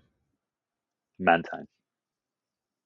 Oh yeah, I guess Yeah. so. So if we're assuming that Mantine shoots up in usage, my sort of thoughts in terms of how at least this weekend will shake out. So alongside the rules, by the way, we got like extra clarification on how like new moves and stuff are going to operate. So they've clarified that new moves are only available the Tuesday after they're released. So So PJCS will be like. I think this is their solution for yeah, PJCS, right? but I mean, it still doesn't solve the PCS issue because it's like with that, it's like the moves changing the move change happening mid tournament Oh, because true. you got Yeah. Bologna that weekend. Yeah, so that Yeah. doesn't necessarily change that, but it does also mean that the tournaments that weekend What's are going to Bologna? be that's the Italian special event. Oh, gotcha. Yeah, yeah. So it does Dude, mean honestly, I that. saw that's my bad. I was Uh, ignorant about it, but I saw a lot of people talking about it on Twitter and Discord. And I'm like, why is everyone did talking you about think? bologna right now? Like, come Yeah, on. this is What the does American that do with the difference. meat Yeah. cut?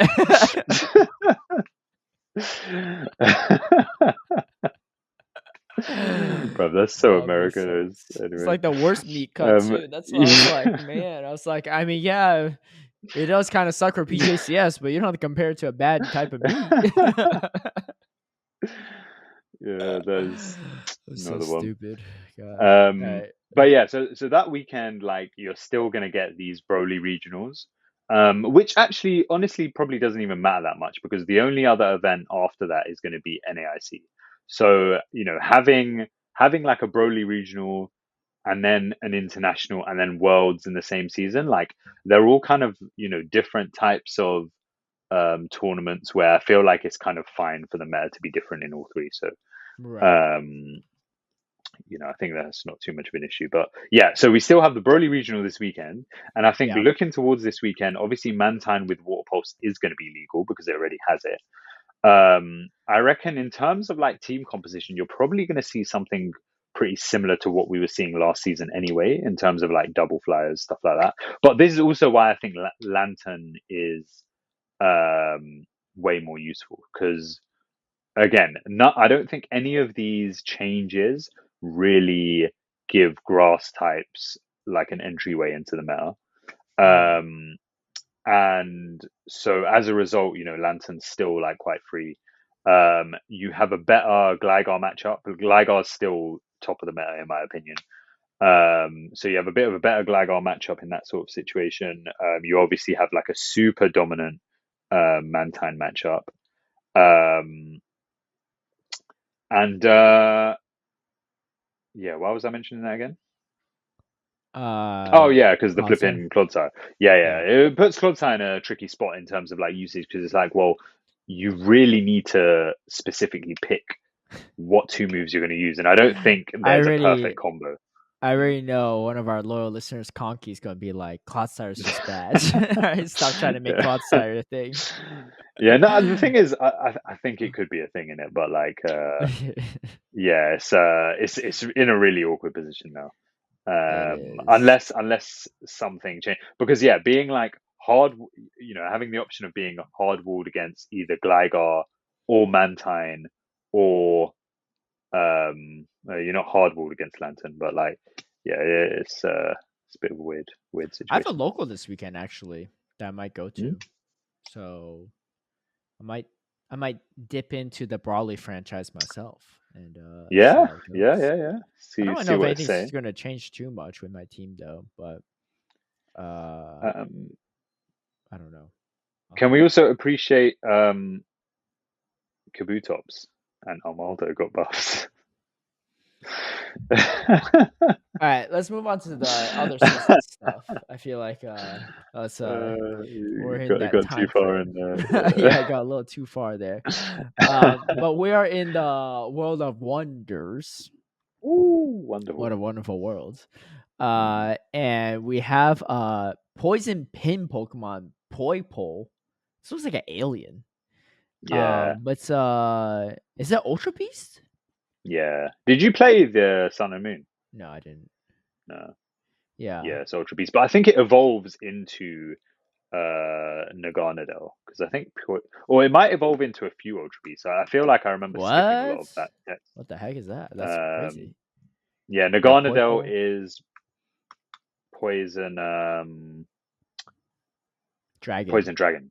Yeah. This thing looks like a Um, giant like bee trying yeah. to sting me. Dang.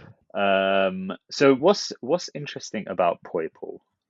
Does it have good stats for Great League? Because it doesn't reach. Do you know what? It's like decently bulky, but it's just pure poison in terms of like the move set and everything as well. Yeah, a rank 1 is 40.5, so you need like 1 XL for it or something, a Mm, couple XLs. which is Let's fine. compare to something else kind of bulky and see. It's less bulky than a Jellicent Great League, so it's not that bulky. Yeah. Let's compare to a Swampert. I feel like this is like a good test. It's a little bit bulkier than a Swampert. Just Oh a little yeah, bit. only a tiny bit. Yeah. Just a little bit. Just a little bit more So defense, a little bit more stamina. So I guess it's yeah, okay. But like yeah, currently it's nothing to write projected home at about. Poison Jab and Peck with Fell Stinger, Sludge Bomb, Sludge Wave. Nothing crazy. Mm-hmm. What's the thing it evolves into again? Naganadel. How do you Nagarnado? How do you spell that? Oh, Just right. Nagano will come up. yeah, yeah. Does it actually evolve into Naganadel? I assume it It does. does. It does. I looked it. I Yeah. looked it up on Bulbapedia. This thing's super frail in Great League for sure. I mean, Mm, let's see what it looks like in Ultra League. Maybe Ultra League. It's okay. I guess it's more of a Master League Pokemon. I guess it is Ultra Beast, yeah. right? Yeah, Master League is But even 3587. Master League, it doesn't seem like it has the No, it's not that stats. great. Like, let's put Yeah. in comparison. Mewtwo has about 3,000 more stat product. So Yeah. That's it's more unfortunate. frail than Mewtwo, and it doesn't even hit as hard as Mewtwo. So Yeah. I don't know. This I might think that's be a shame Ultra League because Pokemon. like being a dragon poison So is like rare. kind of cool, right? So Yeah. like that could have been Dragouchi. All a right, let me cool compare it to addition to Dragouchi the actually in Ultra League. I think that would be a good yeah. comparison. So I Dragouchi in mean Ultra Dragouti probably League, definitely. yeah, Dragouchi in Ultra League is way bulkier too. It's got almost 1,000 more stat product, more Wow. defense, more stamina. Just doesn't hit as hard. But this thing Yeah. has Poison Jab, Air Slash, Acrobatics, Dragon Pulse, Fell Senior Sludge Bomb. I don't know. Maybe right. Just it seems like a Dex entry at the moment. But Yeah. Who uh, knows? that being said, we have some Pokemon debuts as well. It was what do you call it? The Charcadets. Oh yeah. That's a Armarouge shame as and well because Cerulege. Cerulege, yeah. Yeah, So both of them they're have like really frail. really cool typing. However, they're both like super glassy in every league and Yeah. like not really don't really have enough stats for Master League because Mhm. obviously you've got Cerulege, which is Ghost Fire, and you have Ghost Fires in like Skeledirge and Chandelure, and I think it's like not even necessarily better Mhm. than either of those. It does use Incinerate. I feel like anything that uses Incinerate has like some potential. Um, but yeah, and then with Armarouge, it's that similar sort of situation. It's Fire Psychic. So in terms of Fire Psychics that actually exist, I think it's just like Delphox or something, right? It doesn't really see too much usage, but nothing crazy there. But yeah, it's a shame. I think it's a shame when stats are the thing that holds something back, because obviously if it's like moves or something like that, then it can always be like changed later on. But when it's stats, then yeah. But I think that just like rings true to most Pokemon games, right? There's Pokemon that are just not relevant VGC because of the stats as well. That's true. Whereas like some of those Pokemon are relevant in Pokemon Go, right? Because the stats actually work out the more. Bad stats, yeah. So it's kind of like give and take sometimes. We do have the Shadow Legendary Beasts in this season. So we start off with Shadow Raikou, and then probably Entei and the Suicune is my guess for next month's. I hate when people say the legendary dogs. They're not dogs. Yeah, because I guess they're not really dogs in it. They're not dogs. The thing is, they're not dogs. They're more like cats. But they're more like cats. Yeah, I feel like it's a bunch of dog people that like to say they're legendary dogs. But I'm like, one of them is a straight up like saber-tooth tiger, right? The other one is a straight up lion, and the third one is like maybe you could argue that one's a dog. I don't even know what that one is. It looks more like a dog than the other. So the majority are more cats, right? So if you really fixate on the animals, you say legendary cats, right? But I know you don't got you got too much pride to say that and admit they're more cats. As a cat user, no. I don't even care. I don't just care about the facts here, right? Like I'm not here trying to claim that Growlithe is a cat. It looks like a dog, right? And Arcanine looks like a dog. It just has stripes like a freaking tiger, right? But it's probably more a dog. I just hate when people are factually incorrect, but just like I don't know. I've heard it too many times. Cats really got to you. I think the Shadow. We've had these in Shadow already, isn't it? No, only. Why do I feel like? Oh, okay, yeah. As in, like they have existed. Yeah, they have existed back in 2019. Yeah, like 2020. Shadow. It's been 4 years. Sounds like it is probably the most interesting out of those because, like, was it like Skull, Snarl sort of thing? Yeah, so that's kind of cool. No coverage, unfortunately. I feel like that's another like. Yeah, but that doesn't like that for me. That's not coverage because you get walled off by like a water type. Do you know what I mean? I guess so. They have Snarl. That's neutral. Yeah. It's okay. That's cool. Feraligatr for you. Yeah. It's nice to have a break from the birds. Yeah. I think that's the biggest upside 100%. There. Honestly, these are also really good to hunt for or to grind out because the paradox forms. Oh yeah, true. Yeah, the paradox forms are all three, right? And so one day we'll have. But I think the paradox. But they all have like different names, so I don't know if they would actually use the same candy. Do you think? Is there? Do you know what I mean? Because they're like. I would guess they would, but I don't know if we have another example. Yeah, I don't know if we have another example. No, we don't have any paradox forms, right? Yeah. So we'll see, but yeah, that's actually a good point. I don't know. So maybe don't do all the grinding, just in case that doesn't happen. But if you have the passes and want to, go for it. Yeah. The bonuses for this season is increased damage dealt to Pokemon participating in raids with friends, 1 additional free raid pass per day, and then increased XP for defeating 1-star and 3-star raids, including 1-star and 3-star shadow raids. Why 1-star and 3-star? Why not just all raids for increased XP? Like, why is that so hard to do? But but no guaranteed XLs from trades now. Yeah. Outside distance. I think I'm good for like the next season because all my stuff is just foreign anyway. And I'm glad that they're like I don't even mind if they're rotating every 3 months. I know some people like this should be a permanent change, which I get why people say that, but like I don't know. I mean, the thing is that like the thing is you already get guaranteed XL if the distance is far enough anyway, and I feel like that is that for people that don't travel as much as you.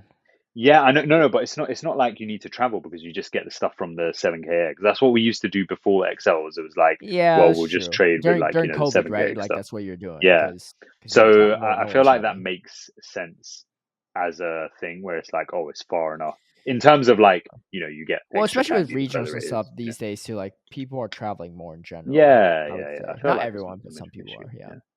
And also sometimes like the distance to get that is not even far. It's like somewhere else in the country, you know? Right. Yeah, exactly.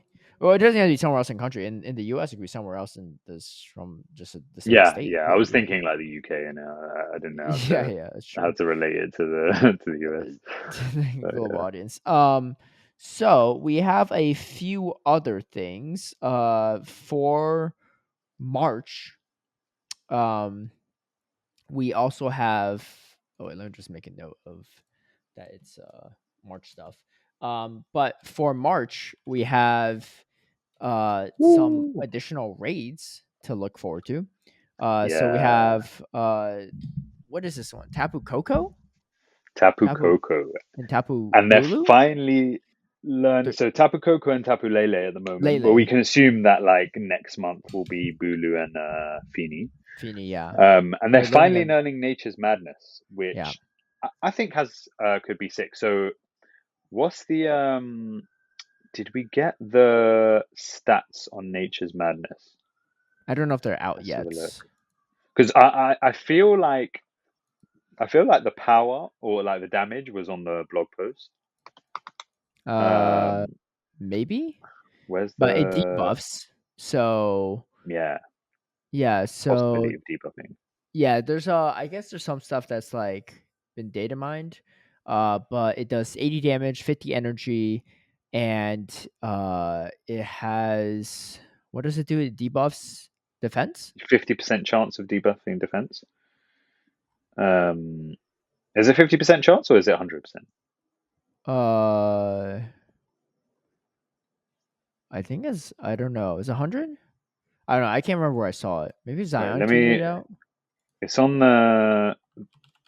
the actual Pokemon Go Yeah. um, Yeah, page. Let's see. lower. It just says lowers opposing Pokemon's defense, so that sounds like Okay, 100% well to it me. doesn't. Yeah, it does. It sounds like 100%. Yeah, Yeah. So so that's kind that of could be cool. So pretty. what did you say? It was AE50. Yeah. Yeah, I think so. That's pretty nasty for Tapu Fini actually, because you don't have to go for That's like a Moonblast dig, anymore. right? AE50. Something like that. Yeah. Let's see. Yeah, It's AE50 cheaper is a than dig. Moonblast for So sure. Yeah, yeah, so that's really cool. and guaranteed to lower. Um, That's kind of nutty. yeah. Also, So what DP is this? So a dig on what? Just something that has it's like stab 0.8, right? is 1.92, Or so? Oh, and sorry, it's then 1.8, right? yeah, so with stab 1.92, and then like Tapu Fini at the moment. So Moonblast is still better Oh, with DP, stab. but Yeah.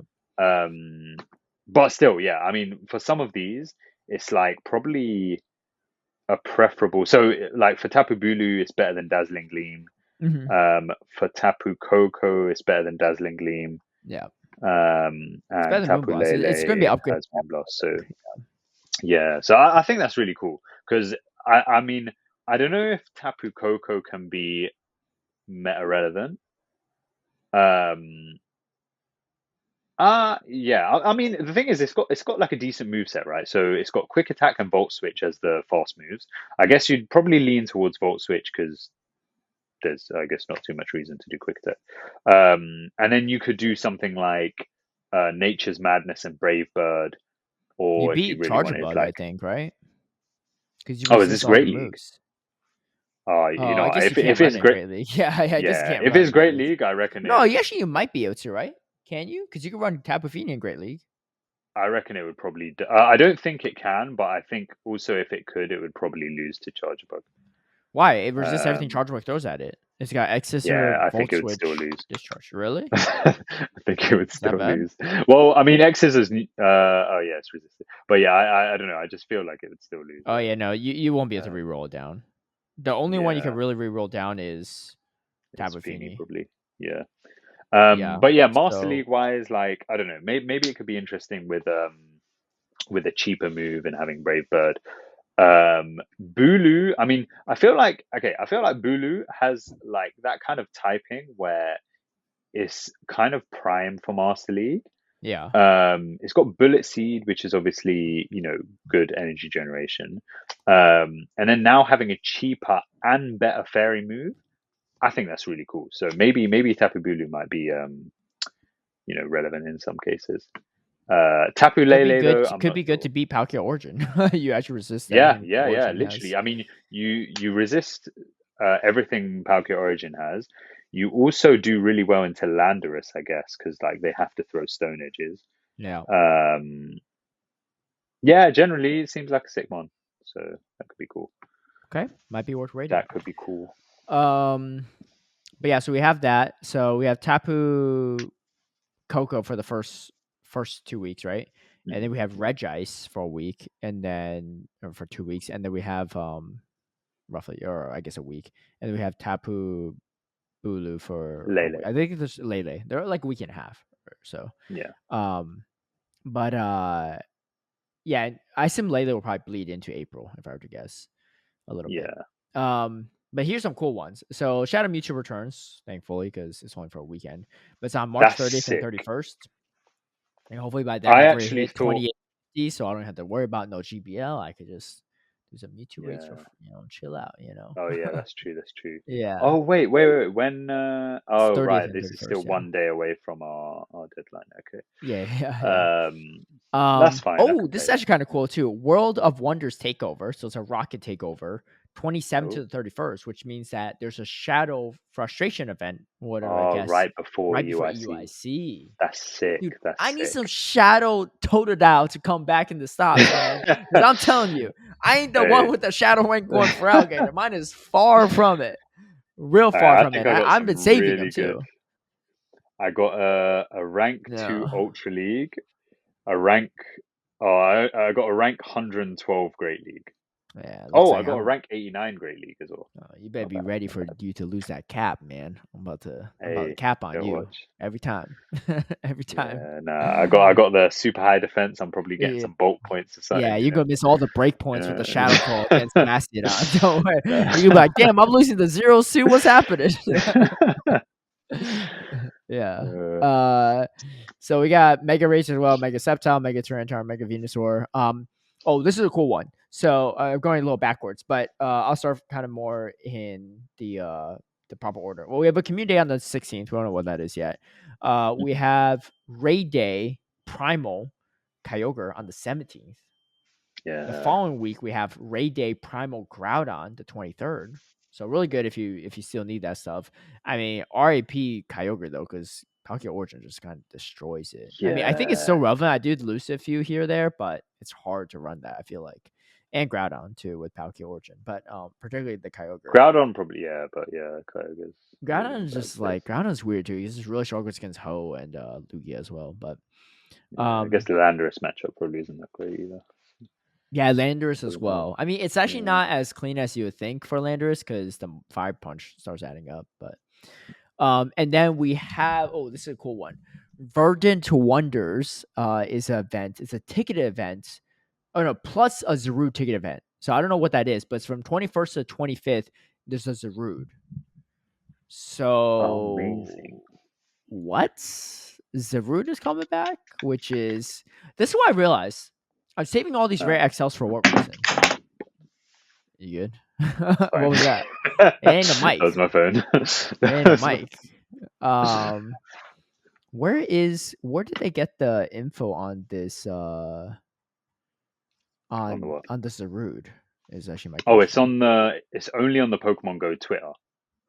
Oh, okay, gotcha. Yeah. So it's not on the Pokemon Go Twitter. Post. So I just want to see what the specific language said. Something I just realized is I'm saving all these rare XLs. And I don't really know why I'm saving them because one, if I don't have good IVs on my mythicals or like super rare, we only get one thing of, I'm not going to spend the XLs on it. And then two, when I get the chance to raid them or when they come out in more popularity, then you just don't need them. Yeah, I just don't need them. Yeah. So I guess maybe I should just dump all these into my Hundo Hoop Unbound at this point because I have no. Well, I think at the moment, like probably the best thing to put into would be Solgaleo, right? Because like that you can kind of control in terms of like doing lucky trades with people and stuff like that. Yeah, but I've done all mine and none of them are good. So I don't want to dump it into. Yeah, but you need to do some with locals. Yeah, but my locals, like all the locals I know PvP, so like why would they give up a Cosmog? No, you need to branch out, yeah, bruv. Can I show you what I got from people out here, yeah? Yeah, but you're a foreigner in Japan. Like, it's kind of easy for mad, you to yeah. It's swindle these kind of deals. mad. They just come up to you and you'd be like, I got a Bouffalon. And be like, oh, I got Cosmog. Hey, no. So What'd you get? yesterday, yesterday I got this, yeah. What is Okay. that? Rayquaza? Hundo? It's Yeah. super Nah, blurry. 14. Oh, Yeah, that's terrible. 1490. Okay, what do you give it 1490, for? What yeah. do you get for that? Kangaskhan. No shot. What the heck? And then a rank 35 Great League Giratina. Dude, you're about to lose all the caps. What do you Blurriness trade is for that? really What do you bad. trade for that? Oh, this one, yeah, this one was mad because basically I I did was my trade and mine went lucky. I mirrored. now So you know funny. so I did my first one with 56 Luffy, and everything I gave him was like really good. So I think he got like a rank 90 Giratina, and he got a Great League Heatran, and I was getting like nothing. Yeah. Then I traded with a random, yeah, and basically this woman, she couldn't even like, she was trying to add me as a friend, and she couldn't even log into her account because like I guess the internet was like kind of bad for some reason, and then her boyfriend was doing it like fine. So I was like, oh, you could log in on his account. And then she was trying to do that. And then like it was pinging, it was working on his phone, but it was like asking to, for like the two-factor authentication. And she couldn't authenticate on her Yeah. phone because again, her phone wasn't getting any Right. internet. And then it was like 15 minutes. And then she was like, oh, I'm saying like, we'll leave it. So I was like, okay, cool, innit, yeah. I took 2 steps away, yeah. And then her phone started logging in. And then I did the trade and I got this, and I was like, yes, let's go. And I think I gave her like a Maractus or something like that. So, Oh my gosh, I don't want to hear about this stuff. yeah. Anyway, so we don't know what the actual Zarude event is, but that's Yeah, pretty it cool. just says Verdant Wonder and Ticket Event. Are you gonna rate it? No, I don't think it's a raid. I think they're just giving it once. Oh, Because if it's really? a ticketed event, then it implies that. Because otherwise they'd be like Zarude raids. But Yeah, but it's a 4-day event, though. I don't know. no, but look, Verdant Wonders, yeah. So it's like, they'll Dude, have like, I don't know, I know grass stuff I spawning and know stuff you're like that. hoping it's just get one because you're thinking I just put all these XLs, walk in this, best buddy in this Bruv, 14, 15, do you know, 15 Zarude, and I better hope there ain't no Zarude in the bruv, raids. let me show you, yeah. Look. How much distance do you think I've got on this Zarude? 1,500. Bruv, 3,100 kilometers. Oh, okay. Yeah. Right. I've been putting work into this, so yeah, it Yeah. better not be in raids. Wow. So, you know what I mean? So you already maxed it to level 50? Yeah. I was just using all my rares on it. Yeah. What does it beat Because these I had days? nothing else to use. It was the same situation in it. Like, I'm not going to power up like my Meloetta or something like Yeah. that because it's just Yeah. like not that great. Right. Maybe I'll consider powering up Meloetta, but probably not. Yeah. So that was the only good place to put in it. But yeah, you have to pay for the Zarude as well. So I don't think I need to pay for mine. Yeah. Mine was Okay. free, you know. Well, But, I guess yeah. if there's a hundo waiting for you, you'll never know unless you do it, right? Yeah, that's true. That sounds like a gambler's mentality, but okay.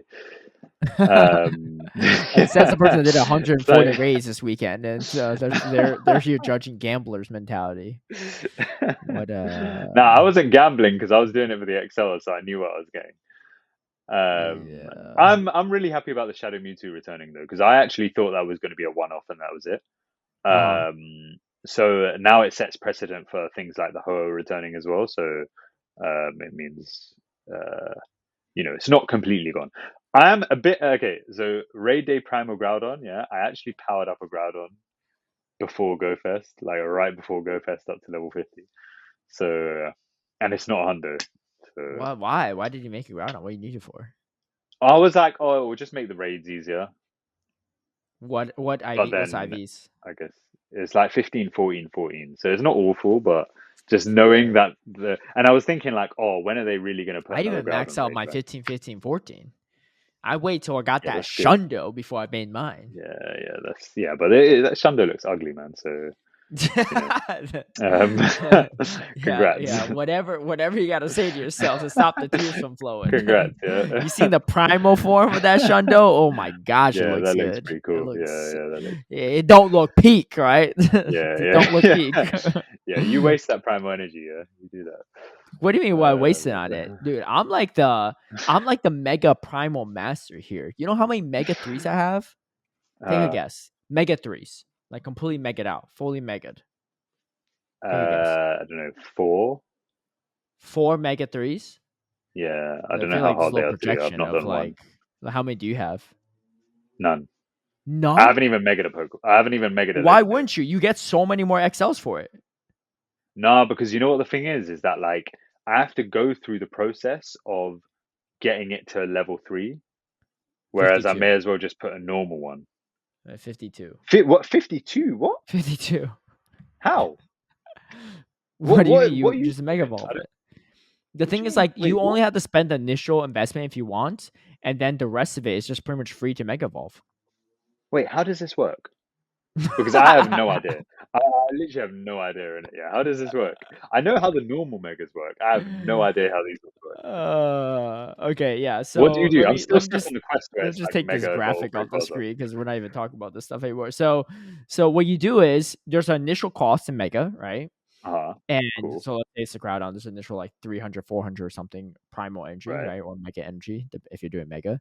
Once you do it, there's a cooldown period, right? So you can only Okay. increase the mega level by 1 a day, right? Or the mega Right. like progress, right? It's 90 days, just Uh-huh. like friendship, right? And but there's 3 levels to it. So once you hit level 1, you get more bonuses. Level 2, more bonus. Level 3, max bonuses, right? You're doing more Okay. damage raids. You're getting more XLs. And the Yeah. thing that convinced me is someone was posting about this. They had a Mega 3 and they were doing Spotlight Hour. Uh-huh. And they I think they did a comparison of like how many XLs they got before the Mega and then someone that did Mega. And like the person that did Mega had like over like 150 plus more XLs in 1 hour. But what's the difference between a mega legendary or like a primal and then just a normal mega? So the prime, Because so I've got normal megas. obviously the primal is just Kyogre and Groudon, right? Yeah. But Mega Rayquaza also falls into this category. So those Okay. 3, they get 3 bonuses, right? They get 3 weather bonuses for the stuff. Okay. So for Well, the instance, XLs aren't any larger. no, but you cover more XL like typings, right? So for example, Tyranitar, if you Mega Evolve it, you get increased damage from Rock and Dark type in raids, gym battles, or whatever. Probably gym battles, I don't know. And then you get more XLs if you catch Rock or Dark type. For Groudon, it's everything under sunny weather. So fire, grass, and ground all increase in damage and raids, and then all increase in catching XL. So if you're grinding out like Sinotaur, right? If you evolve a Right. Groudon or Kyogre, Kyogre's everything under rainy weather. So water, electric, and bug. You're more likely to cover more bases, right?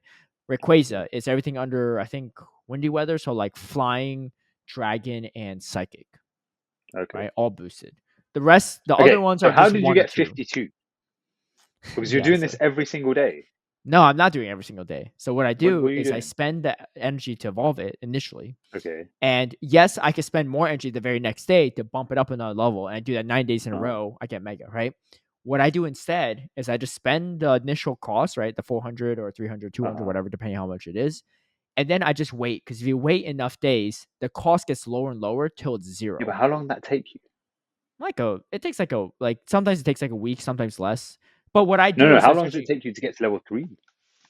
I don't know, a couple months. But but I'm not evolving every day. So what I do is I have like I have a tag where all my megas are in progress. So I have like a progress tag, and so if I look at this, there's currently 9 Pokemon on my progress tab, and I'm scrolling through it. I'll see like, all right, this one's 13, this one's 9, whatever. So I'll check like every once in a while. I don't even check every day, right? Because it's not a big deal. It doesn't cost me anything if I should Yeah. evolve for free yesterday and don't until the next day, right? So I just wait till it's free and I evolve them again. And I'll just do this literally like while I'm like just like waiting for something to load or something on my computer. I'll just like mega evolve it. And by the time, so from Go Fest to now, you Which Go managed to get Fest? the one where the primals came out. No, well that was Hoenn Tour last year, I guess. What the primals came out in Hoenn Tour? Yeah. Remember in Vegas, Oh, the that Vegas makes more event. sense. Okay. Yeah, I but didn't realize that. but that was a year ago. But the thing is, Mega's been around for a few years. I think they did the Mega rework like 2 years ago or 3 years ago. Yeah, but I was So just I've been thinking, doing some like, Megas before then too. Yeah. yeah, but it's like if you were, I don't have 'cause I'm 52 now gonna. primals. I have 52 Megas and primals, like fully Okay. maxed out. Oh, okay, that's fine. Yeah. I thought you Yeah. meant just like strictly legendaries. I was like, that's kind of No, they well, no, yeah, no, I have like Mega Gyarados and stuff, right? Oh, Yeah. okay. Well, no, primals is not Yeah, legendary. I've got like 25. Type in Mega 3 on your phone Mega in the search 3. bar. How many I come got up? 16. Okay, well. Yeah. Oh, okay. That's a bit of an I thought you had 0. Okay, yeah. Nah, I did That's like not I bad. literally did one of each typing, and then I was like, okay, that's it. Yeah, I'm just weird with it. I got like, if you want to see, I got I got a couple of the same ones. So I got 2 Venusaurs, like I have like 3 I remember Gengar. you I have like saying 4 this. Gyarados, 4 Tyranitar. Yeah, Mega 3. You like do it so you can overlap or something like that. Yeah, so I don't have to. So I have 2 Yeah, that sounds primal kind of Mega mad still. 3 Groudon. So if I need if I back-to-back days of grinding like ground, grass, or fire You types, just don't need to spend any energy. yeah, I don't have to spend any. Fair enough. Some people say like, well, you spent all that energy when you did the initial evolution. I'm like, so But you didn't. now it's free. Yeah. Now it's free. What you going to? You think I got these Pampor XLs by accident? No, I had 4 Mega Gyarados, Mega 3 on lock and ready to go. And if I ran out of that, I got the Primal Kyogre. And if I ran out of that, I have the Mega Swampert. So, hey, rain in the XLs, right? But I did a bunch of. I just megaed my Rayquaza for the Sinnoh because it was. I just get like a ton of XLs for Dialga and Palkia, right? And I'm doing more damage just did in the raids too. Altaria because that was the one I had built, to level 3. But this is also why I haven't been doing any of the primals, because I'm like, well, at the times where I feel like they're useful, I'd much rather like just use something that's already 3-star, or like that's already level 3. Kyogre going to be a pain. Kyogre Primal was maybe super annoying last year when we were doing it. The Kyogre Primal raids. Right, actually doing the raid. Yeah, they're so hard. Yeah, they're so hard. It's like you can't go into a lobby of less than 10 people because yeah. I think. Oh, actually, no. You know what? What am I tripping about?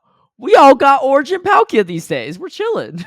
Oh yeah, true. Yeah. Although that Blizzard and Thunder is still going like probably 1 shot. So but at least you got the neutral damage. But yeah, it was because everything that takes out like water types are still fair, like electric and grass. But all right. Anyway, there's like some charged up day events. It's nothing crazy. It's just like a bunch of electric Pokemon. Yeah, unfortunately, yeah, it's not even worth covering too much on. So the what's the T? So I saw this earlier. I forgot to post it in the agenda, but let me post it for you. So what do you call it? So yesterday for Spotlight Hour, it was my yesterday.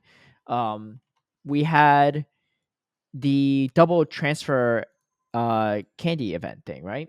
Or bonus. But am I mistaken? Was it supposed to be something else?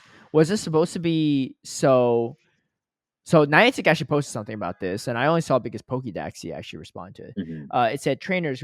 Well, first off, they had Pikachu spawn in the Spotlight Hour in New Zealand, so they switched that to like Sandshrew, which is supposed to be. Yeah. They said Niantic support says we also identified that today's Spotlight Hour bonus information on our website was incorrect. Trainers will gain more Candy XL, not rare Candy XL when transferring Pokemon. We apologize for any inconvenience caused. I mean, one thing, right? I don't know. So on the website, it said it was actually. I don't know who would actually think it's rare Candy XL. Do you know what I mean? Because you don't get it from that anyway. Yeah, that's. But I don't know. No. But you got rare Candy XL during the Halloween events on Halloween for those hours where you catch Pokemon with like what from transferring something? No, from catching costume Pokemon. There's a chance of getting rare Candy XL. Is this what they were implying though? Because No, I no, think but this is when you're I don't know transferring, what the right? original. This is when you're transferring. Right. Yeah. What I'm saying, what you're saying is like, oh, it's the mechanic we've never seen before. Yeah. True, but we've never seen people get rare candy except from catching Pokemon either until the Halloween I event, guess we right? never saw it.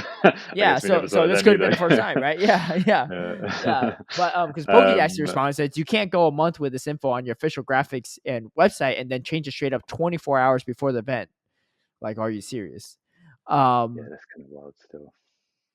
But yeah, so yes, you get more Candy XL of the specific Pokemon when you transfer, which is definitely a nice bonus. Yeah. But the fact that they That were makes advertising sense. as rare Candy XL, which I wasn't even paying attention to this initially, but I can see why people are upset about it. And Yeah. Do you know what would be nice? it Yeah, just feels is bad. for someone to actually run the website / the blog post. Because you know what I noticed as well, yeah, is that like, so you know, if you click on some of the news, like if you click on, let's say for example, the electrifying event, yeah, they've stopped putting in pictures. It's just all text like of the Yeah. Pokemon. Yeah. Even like if you go into like the World of Wonders, or I think it might have been the other one in it, but like they stopped putting in pictures as well in it. So it's like, Right. I don't know, it'd be kind of nice if someone was like running that and like fact checking and stuff. You know, Hakamo getting Brick Break this season, that's great if it didn't Yeah. already have it. Well, I got the legacy one, so I'm already covered there. Oh yeah, nice. Yeah. Like, yeah, can't TM it as well. Yeah, that's So right. yeah, it'd be nice if someone was like proofreading this, because also, you know what, like if we look at we were talking about like the raids or like the upcoming March stuff, right? That was literally only posted on the Pokemon Go Twitter page, maybe Facebook or something like that. I don't know. I don't follow them on Facebook, but not posted on the actual website. Do you know what I mean? So Right. it's like already the communication is a bit like sporadic. You know, not everyone has Twitter. Not everyone's following on social media. Maybe some people are just going onto the news site to like look for their information. You know, so I don't know. I feel like some consistency with that would be nice. Yeah. You know, proofreading, just making sure everything's fine. A whole month to have a mistake on there is kind of wild. Yeah, I mean, this is like one of the last raid hours or spotlight hours of the month too, right? So they've had this info on there for a while. Yeah, I just feel like what is it really hurt Niantic on, right? Maybe okay, maybe it's partly. You know what? For this situation, I think I could understand a little bit better because if they they didn't probably plan can't on, code it. yeah, they didn't even have it coded. This Yeah, is too hard for yeah, them to code last minute, right? And maybe get all the approval from like maybe TBCI or whoever has mm, like whatever red tape they need to go through.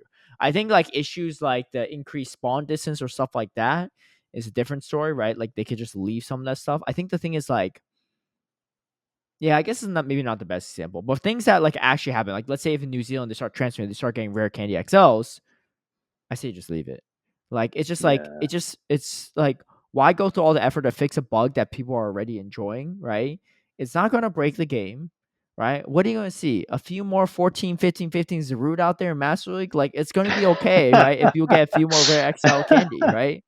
I guess in yeah, this situation, maybe they didn't have time to code it, but I think like yeah, that is I can see the frustrations yeah. for some people, but But if I they think just didn't have it coded initially ahead of it time, it comes back just to yeah. the communication, right? You know, I don't really know what the communication is like these days because I don't necessarily follow it. I mean, I guess it's nice that we have like news. Um, the like the move updates. I guess it was a bit earlier than last season, right? But like Yeah. by a Not day. on the Thursday, it's just on the Yeah, Wednesday. yeah. So do you know what I mean? In it, like I think the communication would be nicer. You know, maybe things like, for example, energy being like putting the energy in as well as the damage for like moves. Because again, if you're gonna like put the move update so late, then at least let I don't people know like if the prepare for it a energy bit is more. related to like a Pokemon brand Well, thing. it's not something. What do you mean? It might be a branding thing. Like they Oh, can't what, they're that they like just the can't put. Pokemon company, they're not allowed to like discuss like IVs and stuff either explicitly. Yeah, So that's a bit. Well, I then don't they talk about IV floor going during like Go Battle weekend. So I feel like that's already talking about Yeah, IVs. that might be like I don't know. That might be some like gray water, but they don't explicitly state like Yeah. IVs and stuff. Right. Yeah. Like it's not something you're supposed to state, which is why like commentators aren't specifically stating IVs on broadcasts, right? Right. Yeah. So I wonder if energy might be one of those other things. I don't know specifically. It might be, Yeah. right? Because yeah, I don't know. Because I don't know if they discuss Yeah. energy in the main series game either. But yeah, I think generally better But they communication. discuss entry all the time in TCG. So Yeah, I guess that's like a pivotal like thingy for them. I don't know. How But to is play it TCG, energy for honestly. PvP pivotal too? Like Yeah, I don't know. Yeah, that's true. But yeah, better communication. I think one thing is that like obviously, you will always have people complaining about stuff in any posts that they make. yeah. But I feel like a large majority of those people are like very easy to ignore because, you know what I mean?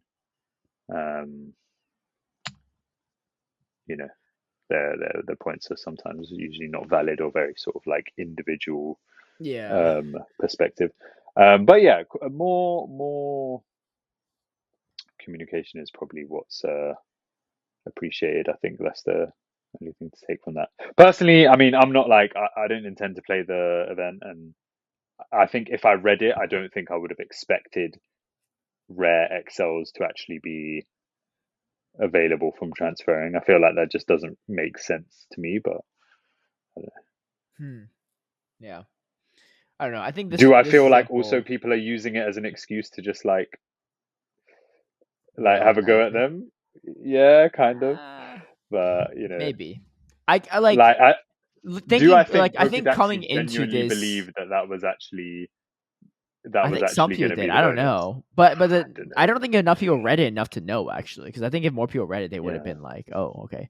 Um, but something. Yeah, I think coming into this convo, I was thinking, why not just leave the glitch as is? But the more I'm reading it, the more it seems more like they just didn't even plan to code it like that. Which makes yeah, sense, right?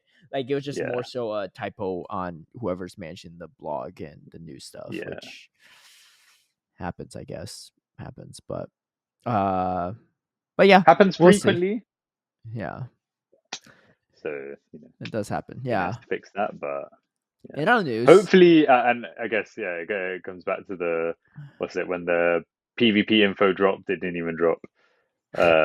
We had that 404 page, so so it's um, something. yeah. Hopefully there are no other like surprises that have just been Yeah, missed out. honestly, I'm just glad we're far away from like a boom burst update, right? Like, remember the boom burst update last year around this time? I It was know the actually meta it was actually changing exactly update, this bro. time. That was Yeah, the boom burst update. It It's was literally actually no, exactly this time last year. yeah. Changed the So scope of PvP after yeah, yeah. that. It gave us a So benchmark for bad updates. yeah, Yeah. exactly. But so I'm glad we're not doing that anymore. I was scrolling through Twitter when I was pulling up this thing, and I saw Mm. that Valiant Vish he won. I think he won his local in Australia, Yeah, or he was at least at yeah. one. So pretty So cool to see that yeah, the Australian locals are not a myth. They're live and well now. So that's pretty cool. yeah. I think it's the like first or second Australian local um that's been completed. And like by Is the he look in of it, Melbourne? so Sydney. He's in Sydney. Okay, okay. I figured it was probably a And big by the city. look of it, it was cool because yeah, there's a decent amount of people who showed up. Yeah, Some really good players as well. And for it to be the first local, and they yeah, got the community ambassador thing going, and I think that's cool because again, I think yeah, that's like, you know, I don't know what a community ambassador really does, yeah, but I feel like it's just like an extra way to attract people who might not have been considering going, or do you know what I mean? I know they give out codes and yeah, stuff, yeah, but yeah. whatever. They have a It's like nice to like have the ecosystem like fuel itself, if that makes sense. Do you know what I mean? Whatever a community ambassador can do, I feel like they should be doing at locals. yeah. They had 9 total people there, which is kind of cool. Yeah, so I think Yeah. that's sick. Again, first local, Mm-hmm. and also that puts him and Rick. So him and Rick were both, I think, like 20 points off qualification. Obviously that puts him 5 points away, but it also starts it like kind of implies to them both that they probably don't need to go to Perth, Right. which is nice. That's Save true. a bit of money, unless they particularly want to go. Saying, just go to Perth and get your money's back. I mean, the thing is, the prize money is way higher this season too. Yeah, so, and if this season, there's I not a think lot of there's a people lot going more. anyway, like a good chunk of people get their money back. Like, I think there's more reason this season, but then also the other thing this season is that there's most likely going to be more participants because a lot of people are like, oh, well, I kind of need that boost in it. So, is it going to be easier necessarily? Nah, but is there still, like obviously the higher prize money is more likely to cover the cost if you actually do well. I'd say if I was in their position and like had already qualified, I probably wouldn't bother. For the travel war potential, I think it could be worth it for the travel war. Yeah, I guess so. Because then that'll just save so you. Like, it's way more expensive to fly to Hawaii, right? Yeah. Well, no, it's actually cheap. It's actually no. See, actually, that's a mad thing. It's cheaper to fly to Hawaii than Perth. No, there's no way. It's actually similar price. I'm not gonna lie. But even if that's the case, the prize money you get, the travel award is worth way more than the cost to fly to Perth / Hawaii. So you're still making something off of that. Wait, let me see. So Hawaii. So Sydney to Honolulu. Yeah. Let's take a cheap date as an example. A cheap date next week is it's the same as it's cheaper than flying to Perth. Return. Just go to Perth and get the championship points and the travel, like the Bruv, money. You can literally fly to Honolulu. I know, but like cheaper than it costs to go to Perth. Okay, so maybe it's because like I live in the US and NA, so it's a little bit different. But maybe, yeah. Like there are NA players that are spending way more per regional than it costs to fly from Sydney or Melbourne to Perth to just rack up more championship points, and it's not even guaranteed they get the travel award. Like that makes way more sense to me. This is why I think it's like it's a cultural you guys thing. just don't have anywhere to go in it. Because it's like, but it's not about that. It still costs money. I mean, I'm not the one to do that, so I don't really understand it myself. Yeah. But there's a lot of people in the NA circuit that are traveling to all these tournaments for just more championship points. I feel like you can, because I feel like with a lot of these, you can kind of double them up as like little holidays, right? No one take a holiday to Peoria and Knoxville. I'm just saying, right? Where else are you gonna go, right? What do you mean? There's so much more cooler places to go in the U.S. No hate on Knoxville. Knoxville is kind of cool. Peoria really ain't like the place to be for sightseeing. And like, there's like, I can say for sure, like in Europe, this is definitely a reason why. I feel travel's cheaper in Europe to begin with. Travel's cheaper, is true. Yeah, there's a lot more cool things to see in like Barcelona, yeah, exactly. and like Dortmund, than Milwaukee, right? Yeah, that's true. Even then, Vancouver, for Australians, I don't know, innit? For Australians, because I think also like if you were going to Perth, I don't know if you'd necessarily be making a holiday out of it.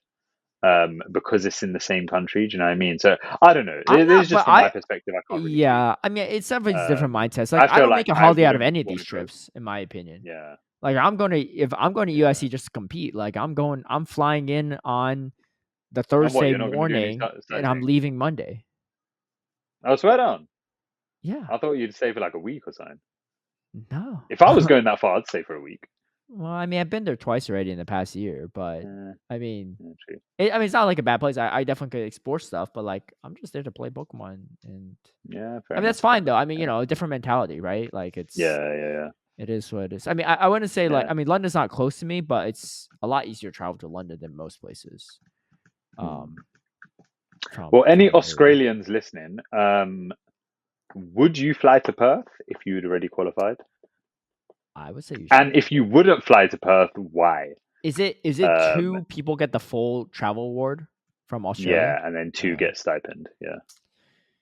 So Jakobovic has already got the travel award. Yeah, I guess. Okay, when you put it like that, and you got one person to fight, like you got to fight for one spot, it could be a little tough. But I think that just going to Perth and competing, maybe top 4 get their money back at least. Let's see. For Actually, prize money? you would get money back top 8 for the flights. For the flights, you'd get for top the 8 money flights. back. For the flights, and with the chance to get even more, and also you get some car packs on top of it and championship points, right? Yeah. So flights. I think that's plenty worth it. I'm trying to get my money back out of and I'm going against. I'm in a tournament with the world champ and the world's runner up, right? And 88 other people, right? That's true. The competition is way more there, right? I'm not saying maybe this easy, season there's more but reason. Yeah, that's true. I would consider it if you had the time. I don't know. I think financially, if you practice for it, you can be in a good spot. But speaking of tournaments too, we forgot to talk about this, but EUIC tickets went on sale last week, which I didn't see a tweet from you. You know what's funny? Nothing. Nah, you know what's funny? Okay, you tweet nothing last week. Nah, okay. So what? I did a 6-hour pre-tweet. Yeah, first of all, on the Dracoviz Twitter. Yeah, on the Dracoviz. Yeah, so I was like, that could have been anyone. I thought that was just someone else on your team. Yeah. And then why would I tweet from my account? You could have quote tweeted it, or you could retweet it from your. I have no duty to provide information to the and I know people you don't want to provide any info either, right? Any information. You don't want, you don't want your feeder team knowing about EUIC days. You're looking out for yourself, right? Captain number 1 here. I'm looking out for myself, But basically, okay. So I made a 6-hour tweet. But anyone else would have done it from Dracoviz. You didn't do it. No, they wouldn't, because nobody tweets. I'm the only one who tweets, and I also forgot to tweet some recent things in it. But anyway, so anyway, 6-hour tweet, and then, I did a tweet when the registrations were live. Yeah, after you got your tickets. No. You know what actually happened? After you're in queue. I actually did it as soon I was going on my phone. Yeah, so I was trying to get the ticket from my phone. And so obviously I made sure I was fine there, and then I had the tweet already written up, and I pressed send, or maybe I pressed schedule or something like that, But you could schedule it ahead of time. It seemed like oh no, I did it on my phone, so I pressed send, and then I changed app, and it froze the sending. And by the time I realized, it was 5 minutes into it, and I went back on the ticket's app, already out by then. And I was like, 5 minutes. Nah. Now it just looks bad because I actually did try. Why didn't you just schedule your tweet? It was really early in the morning, and I was it was 4 in the morning. I wasn't really. Before is what I'm saying. Yeah, I wasn't thinking that far ahead. You're thinking about yourself as well. I was thinking about myself. I think that 5 minutes was intentional. I think the 5 minutes was I registered and you got the confirmation that it 5 minutes later. You're like, oh, I'm in the clear. Let's tweet it out. So bad. Let's just say though, the spots filled up quick. I think it was the first. Yeah. I think the first minutes I refreshed and it was at 160. Yeah. It was crazy. And there was 220 went from the first wave, roughly about 220, and then the remaining 100 went from the second wave. Yeah, 320 is a weird number, but I don't hate it because it ensures we get the 256 kicker. Yeah, I mean, it's nice because it's more, right? Yeah. But I do feel like they could have done 400. Do you know what I mean? The thing is, for me, and it would be legit players too, because I think most of these are legit players, not people trying to buy a spectator pass. Because we actually sold out immediately every time. Exactly. Yeah. So I think why go for this when you're gonna play in VGC or TCG and just wait for this spot, right? It's true. You just be refreshing the spectator or the other thing. The people that buy the tickets for spectator spots are people that buy later because they realize it's the only way they get in. That's true. Yeah. I think the 320 number for me sounds like the organizers being safe, because obviously we haven't sold out our tickets over the last couple of seasons for a lot of events, right? Which is fine. I think we did, but it was a lot. No, but as in most events, events in general, right? And which is fine, but what organizers have started doing is they've started allocating, or some of them have started allocating leftover go spaces to things like TCG and VGC, because they're well, you know what, you're not going to fill this up, but we've got 60 extra spots, may as well give it to TCG VGC, which is like that's fair as well, isn't it? So I feel like here they were probably trying to be a bit safe, where they're like, well, are we really going to fit 320? We'll just give the rest of the spots to TCG, which we know is going to sell out. Right. So it's a bit disappointing, because I definitely think we could have got to like 400. Mm-hmm. I think a 400 cap would have been nice, but at least next season, like, they'll probably make it higher. So, there's that. Yeah, it's a good sign though, for sure. Yeah. So yeah, I think everyone I know, except for like one person, got a ticket. So, well, like everyone I think who was like actually planning to go got a ticket. So yeah. I'm hoping seating's on my side. Sick competition. I'm just checking when I posted the live now thing. Yeah, it ended up posting at 4:30, or like half an hour after the tickets went live. The tickets were gone. Those tickets are so gone. What's the point? It wasn't intentional. Oh, did anyone call you out on it? I sent. Let's see. There's two. Yeah, everyone was like sold out. There's two people who were just like sold out. But yeah, it literally, I sent the tweet. Yeah, you want to know why two people said it? Because the other people that saw it sold out 25 minutes prior, so they weren't even on Twitter anymore to see it. Yeah, it's true. That was a flop on my end. Hopefully, no one didn't get a ticket because of that. I imagine everyone was fine. I don't know. Those two people said sold out. You should mention back, like, did you get any on the next day? Because probably not. My guess is the tweet on the next day came out right on time, huh? Oh, I didn't do a tweet on the next day. Oh yeah, you're like, I'm already taken care of. I'm done. Yeah, I just assumed that like everyone was sort of. Do you know what I mean? Like, because also I just assumed that everyone who didn't get one on that first day would have then been like, okay, I know what I'm going for on the second day. But yeah, honestly, probably should have done a tweet. From now on, when I get back to London, I'm gonna make sure like a lot of these things are like pre-scheduled and stuff. So I've been kind of slacking on the tweeting, I can't lie. Ain't no one believing this man. Anyway, that'll pretty much wrap it up for us. Oh, what I was gonna say is, why I'm GBLing every one of my battles this week is because I like screwed up and waited too long to claim my like dust rewards for my second to last page. So I'm trying to do 100 wins this week. And like, I had to win exactly 50% of my battles remaining. That's mad. Yeah, because I have I have 50 total battles from today and tomorrow. Before I don't want to dip into my Friday sets, and I had to win 25 battles. So I had to go for a 50% win rate. I feel like that should be fine though. I don't know. I'm in the 3,200, 3,300 elo range. This stuff is sweaty. It's sweaty. Yeah, I actually gave up on that research. I ran into a Heatran, actually. What? There's free elite TMs. Yeah, I ran into a shiny Heatran lead with Giratina Origin and Hisuian Avalugg. Oh, this is in Great League. Oh, okay. Yeah. Yeah. Oh, you know what? That's another thing which I didn't realize that was actually in the thing, is the research task giving level 15 Hisuian stuff. I didn't realize until afterwards. I think that would have been kind of cool. But I did try and get some of those research tasks, and they were like really rare. Oh, like the Hisuian Avalugg stuff? Yeah, they were very difficult. I didn't see a single one of them. I didn't even know what the quest was.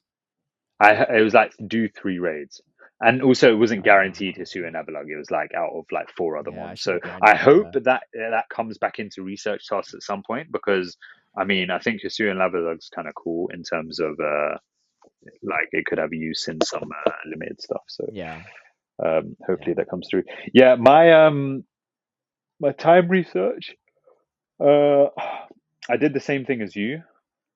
I only claimed it like last weekend, and I was trying to like, claim it when I had a star piece on, right, to maximize. Yeah, same. But then it just like turned out that I was just waiting too long in between. I've like missed out on this last elite TM like 2 or 3 times already. Same. So I need to I need to figure this out. Yeah, won't miss out next season, I'm sure. Well, I said that last season. I still don't know. I still don't know. But anyway, we will catch you all next week after the new season update, and then post Broly Regional. Post Pro Regional, and the race to 2850 starts. The race to 2500 starts, actually. You know, one thing I'm real grateful for, no Loudred buff this season, because man's going to be tanking. I forgot about Man's that. going to be tanking. I forgot about You're going to think that you're on a roll. So long, you're like man. 2400, and I hit that 2500. You see that screenshot, and then you're going to take down a 2000 flat. Do you know what? Yeah. Do you know what? I'd feel so much more comfortable for your elo. It's going to be peak. I'd be so much more comfortable if I was like starting the season off in London. But I have like a 24-hour flight, and then I've got to it's like not an actual 24-hour flight. Is it actually 24 hours? Yeah. You have no internet for 24 hours? No, well, because the stop off is in China. So even if I do have internet there, can you try to GBL there? I want to see what happens. I tried to log in and it doesn't log in. Because I was in China on the way here as well. I tried to log in. It's not just that you can't load in them, like you can't see anything on the map. You just can't. No, it just doesn't load up. Yeah. But you don't. Bruv, I was trying to but use. You use like a Trainer Club account, right? You don't even use a Google account. You still can't log in. No, the app didn't even load. What can you VPN your phone? I didn't go that far. But then I think if you VPN it, then you're like doing like GPS weirdness, right? Yeah, but how the heck would but like they're not going to know you're in China if I don't know. Yeah, maybe I shouldn't recommend that, but I just like I feel like that's what spoofing is. But I don't know. I'm not as familiar with VPN stuff because I don't ever use a VPN. So I don't do VPN Pokemon Go stuff. It seems a bit weird. It seems like a good way to get banned. Well, I mean, if you get banned, then that'll be a real sad day because not only are you going to show up to UIC in the Missy outfit, you can't even play. You're just spectating. I think you know what? I think if I get banned, I'll tell the judge that like, hey, this is my emotional support, Misty. I need them on stage with me. And you'll just like sit next to me. I think if I get banned, I get excluded from this bet. I think you know. No, you still got. If you get banned, you're still wearing Misty. Because I didn't get a fair opportunity to compete. But that's on you, man. You shouldn't have. VPN is it on me or is it on the power that bans me? You know, there were a lot of people getting banned this past week, by the way, or temporary bans. Yeah, I saw that. I don't know why. Yeah. Part of me is like, man, is it rating too much? Is that what it is? I think there were a lot of hardcore raiders. I think that's what it was. A lot of them were getting. I got banned off. Or not banned, but I got like blocked for 30 minutes for raiding on Poker Genie. Yeah, because like I was trying to get some last minute crests in because all the crests have been weather boosted ever since I've come to Japan. So I tried to get some last minute crests in, but apparently the only way you can like check for weather boost is you have to go into the Poker Genie lobby first. And then scroll down and see what the weather is, isn't it? Yeah. Oh, so you've just been dipping out on some of these? Yeah. Oh, they've been reporting you.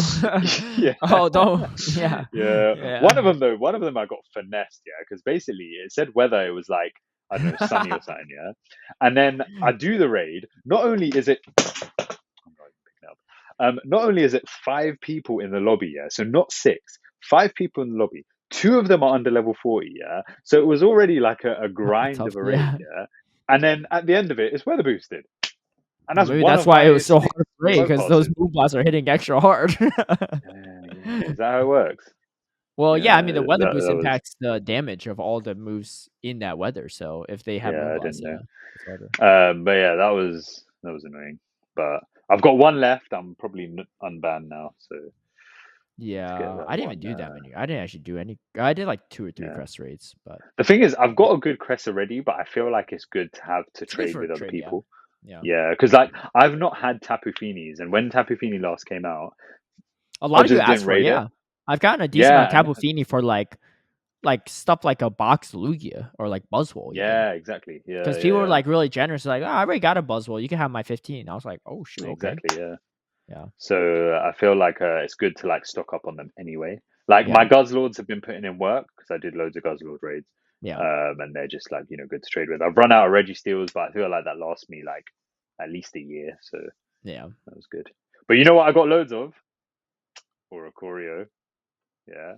And Flabébés. I'm ready to take every single box legendary from London. Yeah, loads of that copium is what I'm hearing. With that 14 attacks Zarude. That's why I took today. Hey, anyway, it's gonna be sick. We'll catch y'all later. Hopefully the update is for the most part pretty good. I think it's going to be interesting. Yeah. I think there's nothing crazy shake up, but yeah, Feraligatr in itself is going to be an interesting one, I think. I think what's nice about the update is it seems like almost just a continuation of last season. Like what's the pacing of Shadow Claw to Hydro Cannon, by the way? 5 seconds every time.